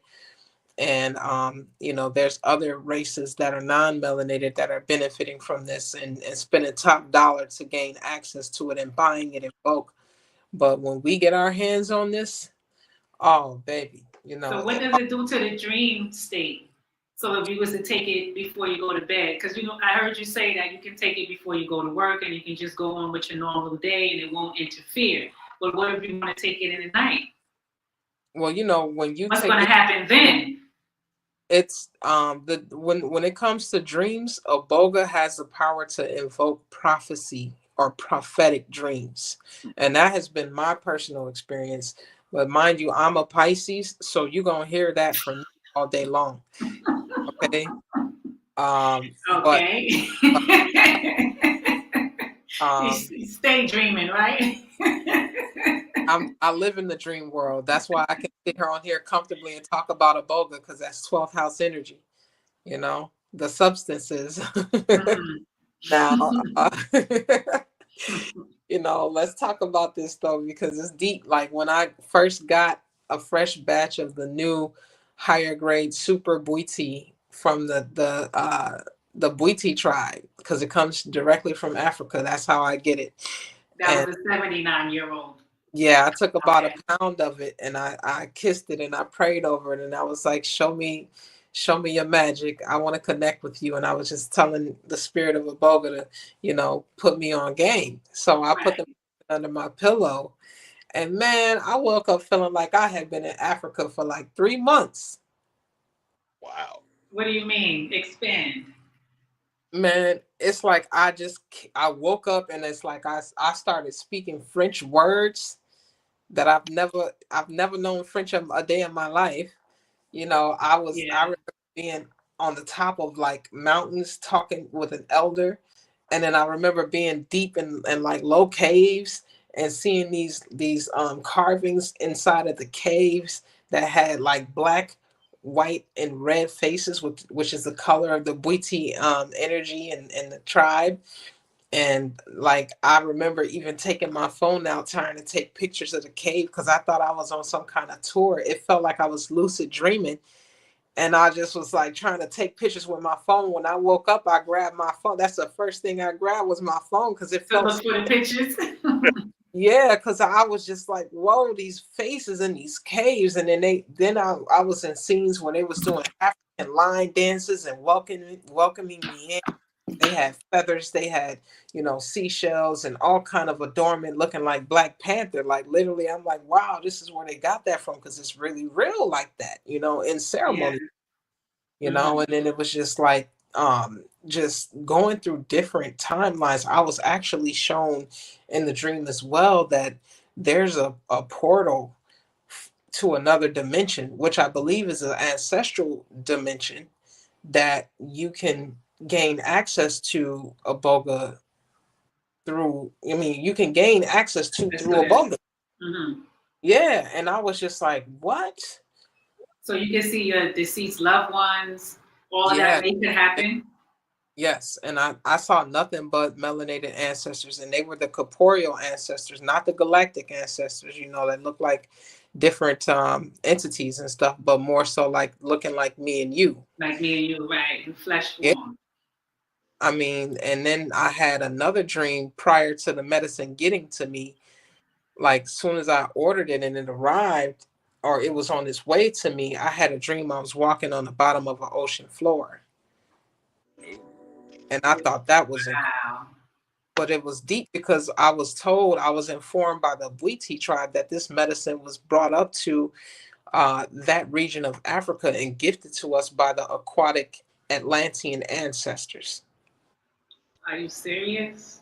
Yes. So I think I was being shown where, I was being taken into the ancestral realm, or at least one of them, Mm. which is the Atlantis. And like I'm Yemaya is my Ifa head energy. So I think it was only right for on an ancestral level me to be shown that.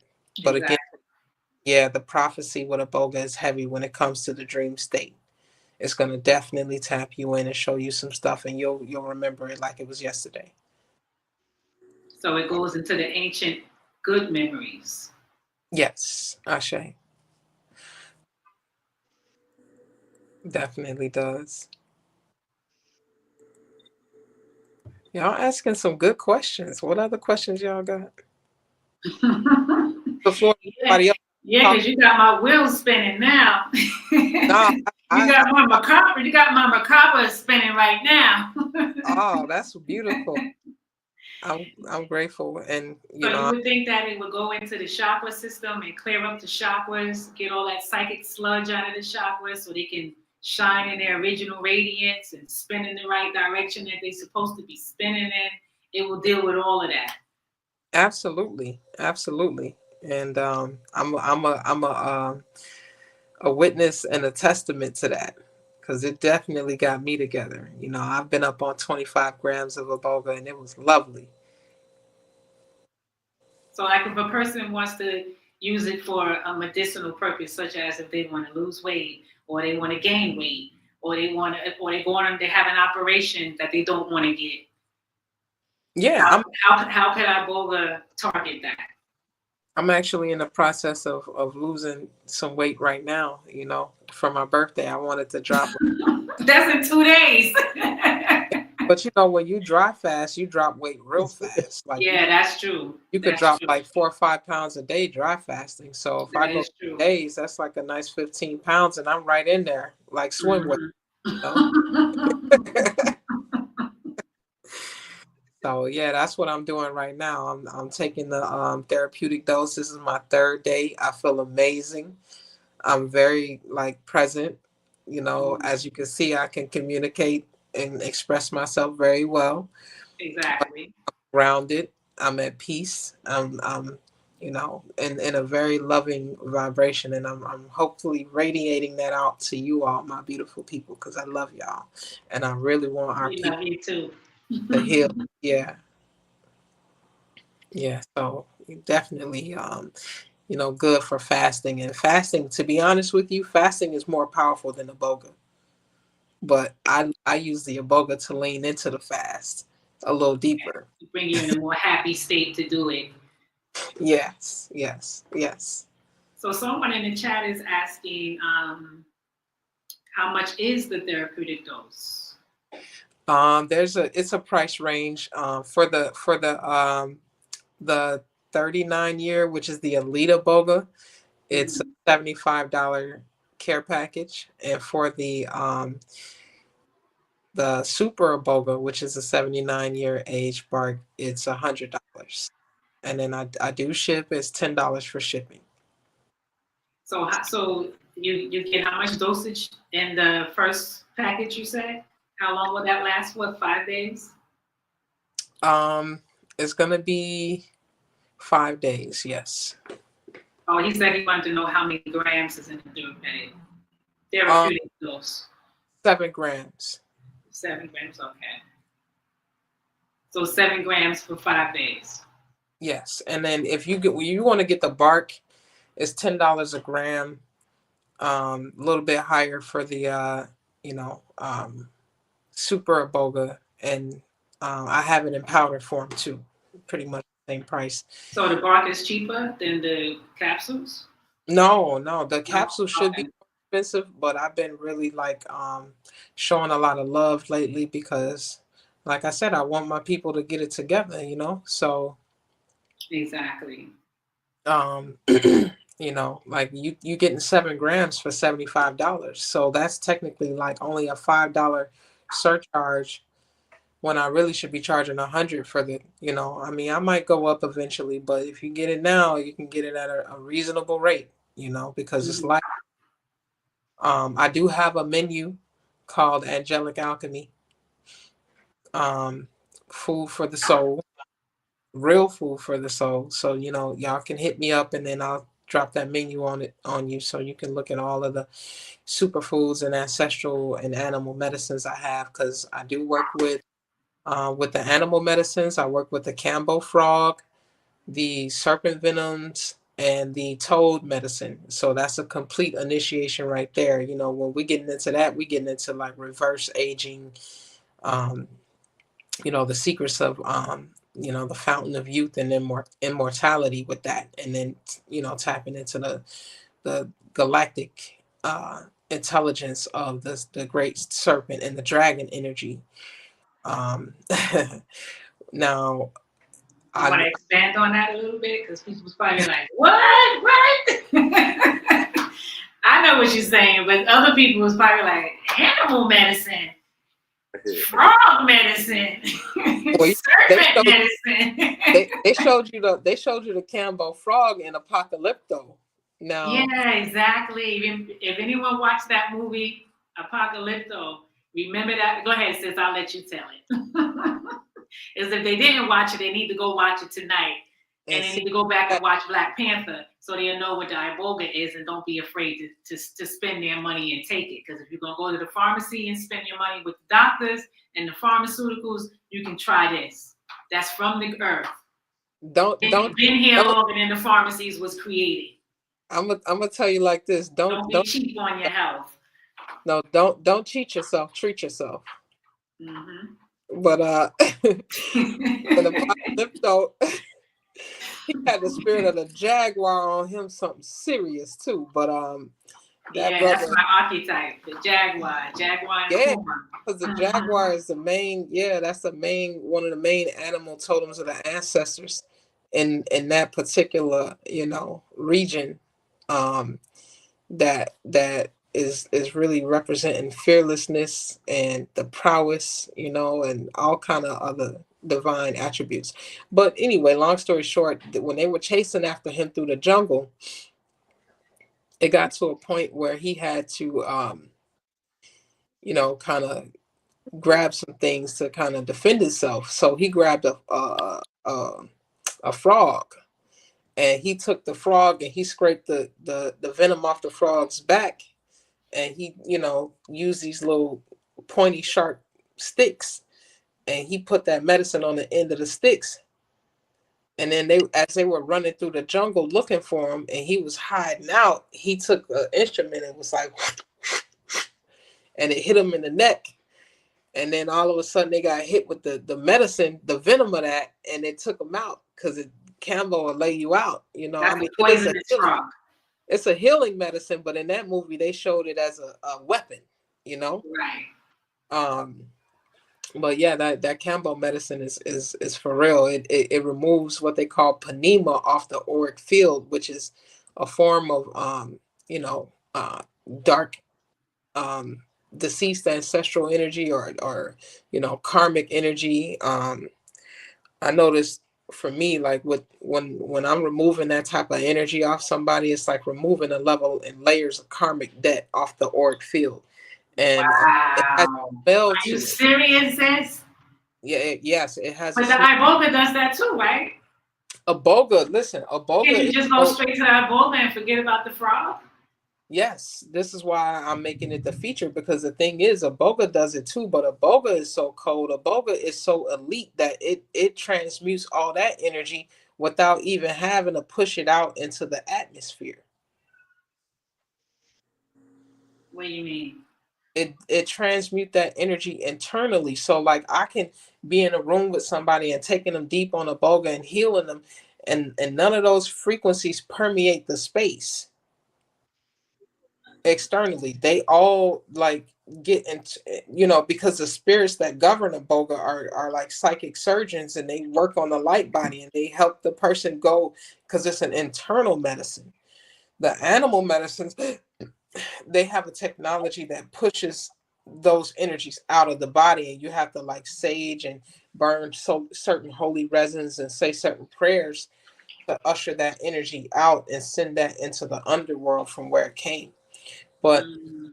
you know, yeah, it's two totally different technologies. Because when you look at a frog or a toad on a lily pad, they vibrate and they send frequencies out. So that's how the medicine works when it gets in the body. And then on those waves, those electromagnetic waves coming off as it's working through you, it has information on it. And then I'm able to pick up on that information and say, okay, you got to work on this, or you need something for that, or this and that. So that's how that medicine works. But with Iboga, it's all between you and the spirit of Iboga. So you don't have to confess all your deadly sins to your, you know, pastor or your, you know, you know, Right. You don't have to feel bad that you just robbed your neighbor last night. right? Because it's like Iboga helps, you know, you do that internal work so that you don't have it weighing on your conscience as it's coming up and being purged out of your body. You know, so you don't necessarily have to have a shoulder to lean on in that sense because you lean on the Iboga, you know. Mhm. Mhm. Yeah. So yeah, you know, it's a lot to it. It's a lot to it, you know. For sharing. I definitely want to come back on here at a later date and build more, you know, with Yeah. y'all. Next week, please. Just let me know what day, if you're available the Thursday after next, because I know your birthday's coming up. So we want to, Yeah, give you your birthday time. But maybe, I def- guess what the next week would be the first week of March or the second week of March. uh-huh. And you know, we got Ramadan going on during that time. So, you know, we're gonna be able to like tap into that Yeah. portal. Open the heavens, exactly. Got billions of people on the planet like fasting all at the same time from all over the world, so it's creating a portal of high Mhm. frequency healing energy, and we definitely need to capitalize on that. And that's the perfect time to take a boga, if you want to, you know, participate and join that collective energy. And Ashe, that's on the planet right now for that whole time frame, and that's what I'm going to be doing. But you know, you guys reach out to me, and you know, we can build on that too, and then we can even possibly create a group chat or something like that where we can support each other. You know, during these type of excursions, you know, because this more than just working with the plants. This is about us, you know, again, Evolving. We need to evolve for real. yeah, into the disciplines, you know, getting into the working with other, you know, medicinal herbs that can detox the body and eating healthy and, you know, fasting as well as doing breath work and prayer and meditation. Okay. So So definitely. if someone had ADHD, what would iboga do for them? Oh, it's definitely autism, ADHD, because Iboga, anxiety, and schizophrenia. Iboga is the number one leading um, rival to all of those ailments in conjunction with all of the heavy drugs and pharmaceuticals. It's the number one rival. That's why they had to legalize it. They had to illegal, or they had to make it illegal Right. because it rivals PTSD, it rivals, Hmm. depression, it rivals anxiety, it rivals ADHD and all these other mental issues, which is the gateways to um, other uh, issues where people are vulnerable members of society that allows this beasthood system to feed off of their energy, as well as the drugs and the alcohol. When a Mhm. boga gets in a room with those things, it kicks their butts, hands down, no contest. So, you guys dealing with some things like that. This is definitely a powerful sacrament that can help you transmute that energy. But you gotta want it. You gotta be able to leave certain things alone to be able to lean into this so that it can help you transition out of that. So, what would be those certain things you would suggest to leave alone Definitely. to get yourself in the mode to get started to do it? So, if someone say, okay, during the spring equinox, I think I want to take the Abuela because I have this situation going on, and like, what would you recommend for them to do to get prepared for that for the first 5 days that they're going to be taking it? I know you said the detox, but that's the physical part of it, the detox. But there got to be something else that they probably needs to work on, right? No, Before they no, do. no sugars, no starches, no meat, and definitely no substances that have psychoactive or adverse effects to the body. No alcohol, no drugs. Mhm. That's it. So no smoking marijuana. No. Okay. But if you fall weak to certain things here and there, you can still work with a boga, but just try to be disciplined in that way as much as you can. Right. So someone who has a cold or the flu, asthma, iboga is the one for that. Oh yeah. Oh yeah. Mm. But definitely, Yeah. you'll see major difference, in your life, just taking it on a therapeutic level. When you get to the higher doses, then it becomes really transformational. Mm-hmm. There's a lot of stuff that we can like urinate out and poop out and sneeze out and throw up and you know um, burp out. People have to get surgeries to get taken out, but we do that by just working with the sacrament, and it helps us purge these things that we can avoid serious surgeries from. So people that's under chemo, they can bypass all of that stage. They can skip that stage if they was diagnosed with cancer. I would say so, but they'd have to approach it depending on how far along they are in their situation. Mm-hmm. It would have to be done very carefully. But Mm-hmm. Okay. Wow. This is some good information here. Really good. And it's just like with like people look at Harriet Tubman as just a person who just liberated people to get them out of slavery, but people don't realize that, well, they probably don't know because they didn't do any like in-depth reading about her, but Harriet Tubman was also a medicine woman too. definitely. She was also a healer as well. So I think that just the whole herbal thing, the whole medicinal part of what you're saying, it's just, it don't just starts now. It's been that way. You know what I'm saying? The ancients been doing this. This is nothing new. There's nothing new under the sun for true.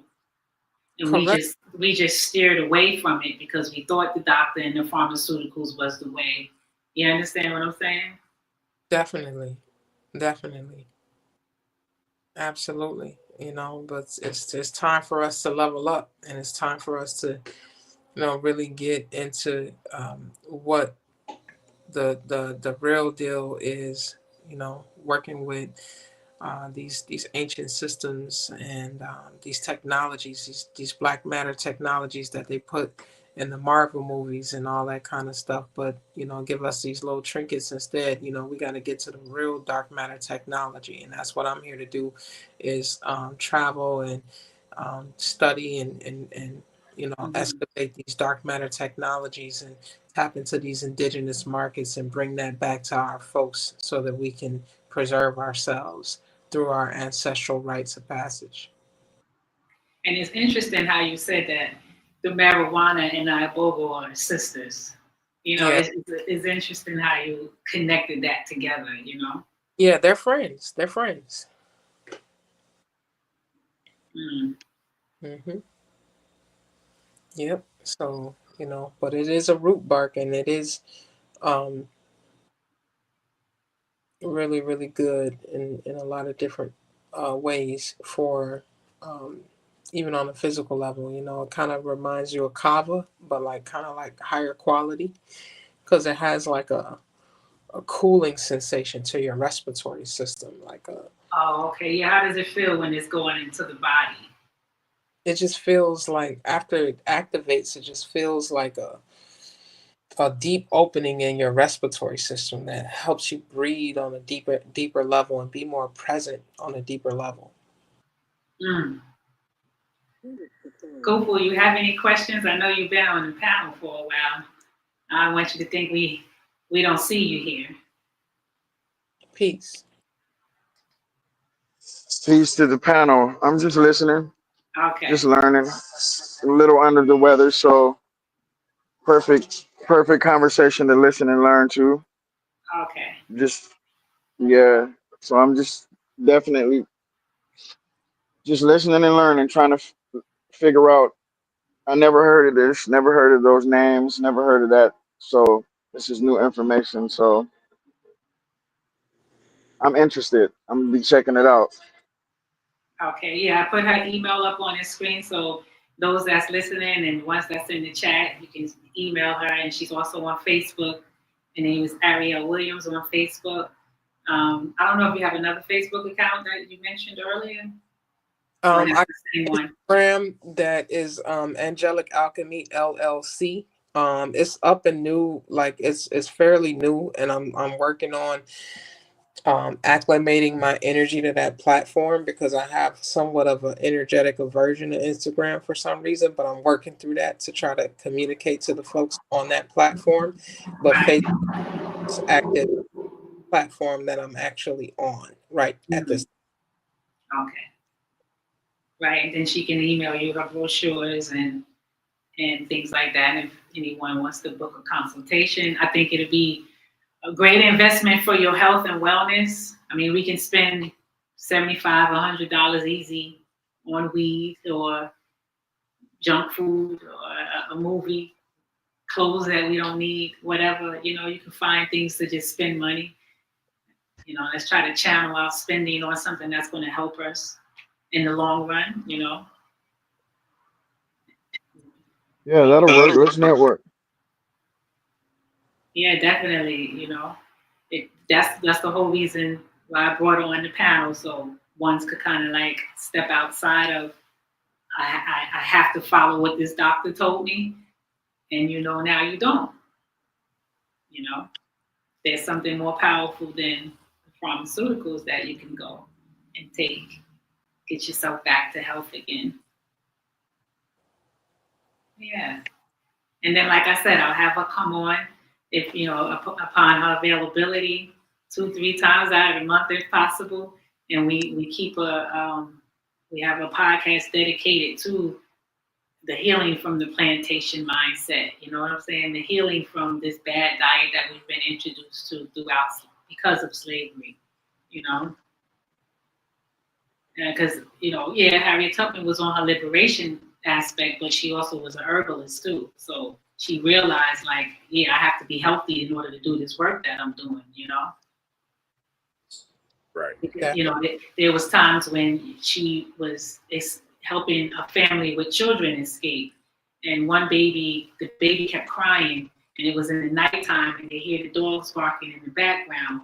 So in order for her to quiet the baby down, she had a particular medicine that she would put under the baby's tongue to put the baby to sleep, more like a sleeping pill. And the baby just rested the whole time until they were clear away from dogs barking in the background until the next morning. And then she also had herbs that she would give to the elders who may have arthritis and couldn't walk for a long time. And when she gave that to them, they were like the road runner. You know what I'm saying? They didn't have to worry about, oh, I can't go no more. I'm tired. My leg's giving out on me. So she had the remedies to keep them going. Because remember, they were walking for days and days. And she was rescuing not just young people, old people, and babies. And then she also, when she was working as a spy during the time of the wars, she was making root beer. And the root beer wasn't the root beer that we go to the store and buy. I'm not talking about regular root beer. She was boiling this root beer in these big old pots, and it was certain type of herbs that she put into it, and it would fizz up like soda, but it wasn't soda. And she would give that to this wounded soldiers, put it on their wounds, or give it to them internally to drink. They don't teach us that aspect of it. You gotta read hidden information about Harriet Tubman to know that part about her. But she was the truth on that. And matter of fact, she was a Pisces, born March 12th, I believe.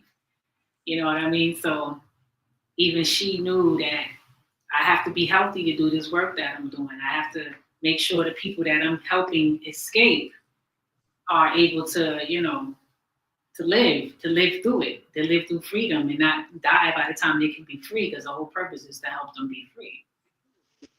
And someone in the chat just said she was a mushroom healer. A mushroom master. I wouldn't put it past her, because she went through so many states and all those, woods and bushes and forests that she's been through. Of course, you're going to find medicine. And God was constantly talking to her. You know what I'm saying? So I know that the plants were talking to her. Absolutely. And she knew exactly what to use. She knew exactly how to use it. Mm-hmm. And she lived to late 90s, I think. Yeah, she lived in her late 90s. She didn't have Alzheimer's. She was still in her correct mind. She even said she saw the macabre coming on her deathbed. She called it the chariot. And she was laying down on her bed and she started waving her hand, telling it, I'm right here. I'm right here. Come for me. You know how somebody's coming down the street and you don't think they see you, so you start waving so they can see you? Like that. That's what she did. And then she just went into her sleep and she passed away. Mm. And it's so sad because I sent that book to a friend of mine in Jamaica and he didn't even appreciate that book. And I have to, hopefully when I get my Iboga, the ancestors can make me remember the name of the book, because I need that book again, because I didn't even get a chance to finish reading it, but I thought that he was going to read it and really do something with the knowledge. But all he did was complain about, I couldn't understand what they were saying in the book. Because, back then, they talked with a more, how could I put it? They didn't speak the straight English like we did. They spoke with a more broken Southern English, So instead of him opening up his consciousness to understand what she was saying in the book, because I could read the book and know exactly what was going on. But him being on that, I call him a Jamaican coon, he couldn't open up his subconscious mind to read the book without stereotyping. And I never got the book back. But the most part that I did read enough. You know what I'm saying? I was able to read enough to be able to tell y'all this part of her. So when I get my Iboga going, I'm going to remember the name of that book and I'm going to get it. I'm going to buy it because I'm sure it's on Amazon. And I'm going to finish reading the book. I'm going to start from the beginning all over again. Because Harriet is a force to be reckoned with. Harriet is the truth. The stuff that I read about her in that book, you would never learn in school. And I don't think the average person that even probably did a paper on her even knew that. You understand what I'm saying? Mm-hmm. She said she was laying on her back. You know, if you bought the book, She saw if you the bought the chariot. book from Amazon, No, actually, I if got you the bought book the from book a from school I Amazon, was they have a working at. record of, No. What happened was I got the book from a school I was because working at. Amazon will have a record of it.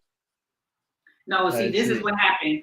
This is what happened. I got the book from a school I was working at, and it was like not a library, but a woman that was a part of the reading program. And I never returned the book back because, like I said, as I was reading it, it was becoming very interesting. And now I'm learning something about her that you're not going to averagely know about Harriet Tubman unless you have this book. So I sent the book to Jamaica thinking that this brother was really on opening up his subconscious mind to learn about our flight over here in the States, and that our situation ain't too much different than their situation. And all he did was complain about he couldn't understand this and I couldn't understand that. And I never got the book back. So nevertheless, yeah, I called him a Jamaican coon because that's exactly what he was on. Nevertheless, Iboga will let me know the name of the book and I'll be able to order it again on Amazon. And then I'll be able to give y'all the name of the book and you can read it yourself, everything that I'm saying. But it was really, really deep how she rescued her parents with a broken, tore up wagon that she just put together at the spur of the moment. All right. Put a rope on the back of the wagon, tied the rope to the wagon, wrapped the rope around the jailhouse door, bust the door open, got her parents out, and hauled ass up out of there. Because you know she rescued her parents out of slavery too, and brought them back up to Aurora, New York, where she opened up her nursing homes and elderly homes, and not nursing home, it was an elderly home and stuff like that. But it wasn't like the elderly homes that we know today. They weren't beating on the patients and shit like that, you know? They were treating them well. So yeah, I was saying that I could probably get it on Amazon once I know the name of the book. But I wish if I would have bought it on Amazon originally, I probably could go back into the archives like you were saying, right? And I could probably find it. So yeah, I just had to vent out on that one. I was super upset when I couldn't get my book back. That's one of the books that was not taken from me, but one of the books that I've had and don't have anymore that still bothers me that I don't have it, you know. So you know how the old slaves talk back in the days, you know what I'm saying? They ain't talk English like us. They had their little Gullah Geechee type of way to speak. But when you're reading it with an open conscience, you know what they're saying, you know what she means, you know what she's saying. So, you know. Anyway. Yeah, I'm going to get that book back, don't worry. But to make a long story short, Harriet Tubman wasn't just a liberator, she was also a medicine woman. Absolutely. Definitely powerful, sister. And I'm going to say goodnight. I got a doctor's appointment in the morning. Uh-oh. Tell the doctor about Iboga. Tell him he should be subscribing you, Iboga. I'm going to get that information. Yeah, I'm going to get me some too. hey, gratitude. Get me some. Gratitude. But I'll talk to y'all later. Okay, peace and love. Peace. Thanks for being here. Peace. Peace. Yeah, so I just wanted to hail up Harriet Tubman because her birthday's coming up too, you know, on the 12th of March. Big Pisces energy. Mm-hmm. Exactly. Yeah. Pisces energy in Aquarius times. Yeah, so definitely I hope I answered all your questions. Y'all have any other questions? I just want to say thank you for the new information. I'm gonna definitely check out your. I'm gonna get your information from the Empress right here, and I'm gonna look into some of the things that you speak about and see what, because I want to do some fasting and things of that nature too. So I'm going to definitely check out some of your work and see what I can, you know, I always like to support anyway. So I'll Def- definitely check out some of your stuff. I'm gonna find your Facebook and follow you and friend request you. So be looking out for my my friend request. And then Yeah, she's definitely an alchemist. the things that you have. Yeah, that's what's up. I'm grateful for I'll the definitely check and you out and get and support. I'm looking to build a team as well. You know, I definitely want to kind of bring the economical prosperity to our community as well, because that is a major challenge that we must overcome, the financial turmoil that we're in, and this sacrament and this sacred medicine is definitely a tool to shift the dynamic somewhat, as well as some other forms of alchemy, the superfoods, and even just some of the practices as well. So you know, I'm open to working with you all in that regard and getting some bulk orders and bulk discounts available to you if you find that you're really fond of this type of medicinal medicine, and getting it in the right hands of the right people that's going to do the right thing with it. So Right. Yeah, I'm definitely in. Definitely. Because I I can say, always, let's do it. I Let's can always, network. Let's build. yeah, I can I'm always tired. have I'm food. tired of all of these non-melanated people making money hand over fist. You know, flipping it like 10 times the investment, and then I'm seeing our people broken spiritually, broken mentally, emotionally, and financially, because we're not going back to nature and we're not dealing with our ancestral medicines and our ancestral practices. So we're suffering all across the board, Exactly. and it's just an Exactly. uneven playing field. You know, I speak when spoken to, but you know, right now is a grand opportunity for us to shift um, the Hmm. dynamic and turn that superposition into a winning timeline for us by tapping into this ancestral sacrament. Exactly. And then they have a way of looking out for each other, something that we kind of lost along the way, and we just need to bring that back and start networking amongst ourselves and building up each other and healing each other, because they don't have a problem telling their neighbor, hey, I got this medicine, I think you should try it. You know what I'm saying? They're not trying to keep it for themselves. They're going to help each other out, good, bad, and different. It don't matter. And we just need to get back to those ways again, you know. It's not Oh yeah. like we never had it. It's not like we never used to do it. We just need to go back to it, you know? And shout out to Hootie L in the building. He's a powerful practitioner that also works with a boga out of DC, and Oh, okay.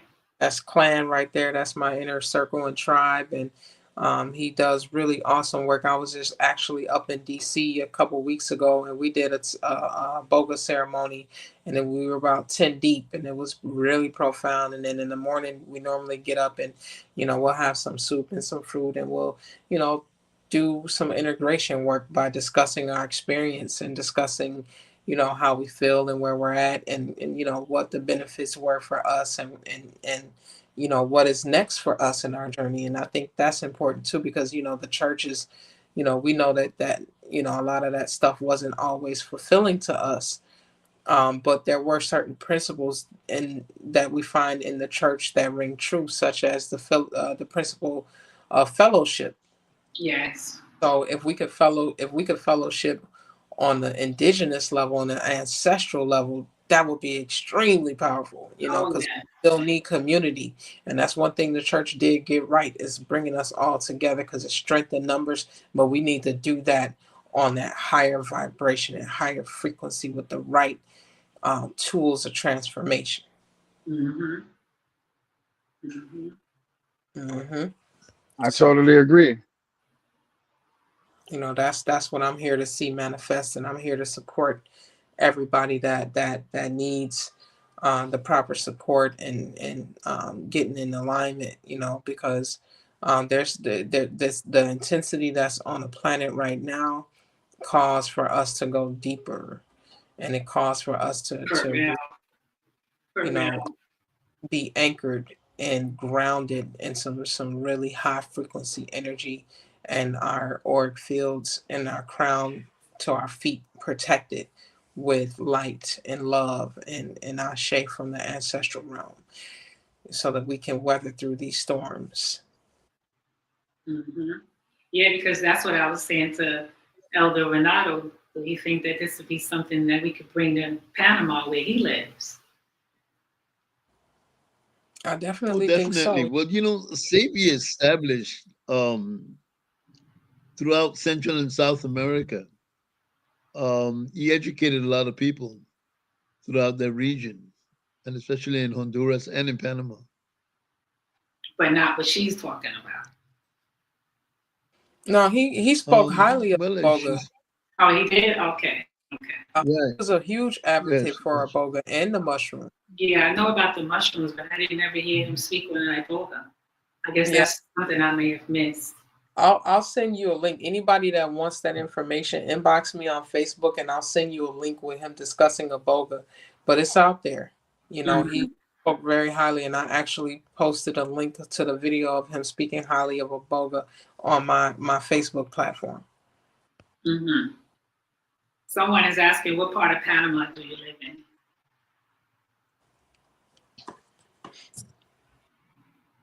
secret called Bugaba.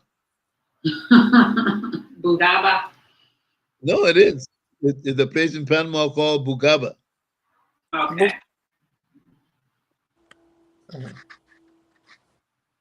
That's Sounds powerful. African. Well, Yes. there are a lot of Africans in Panama. Right, In right. fact, You there's know a it has dance the in Panama. Afro-Panamanian.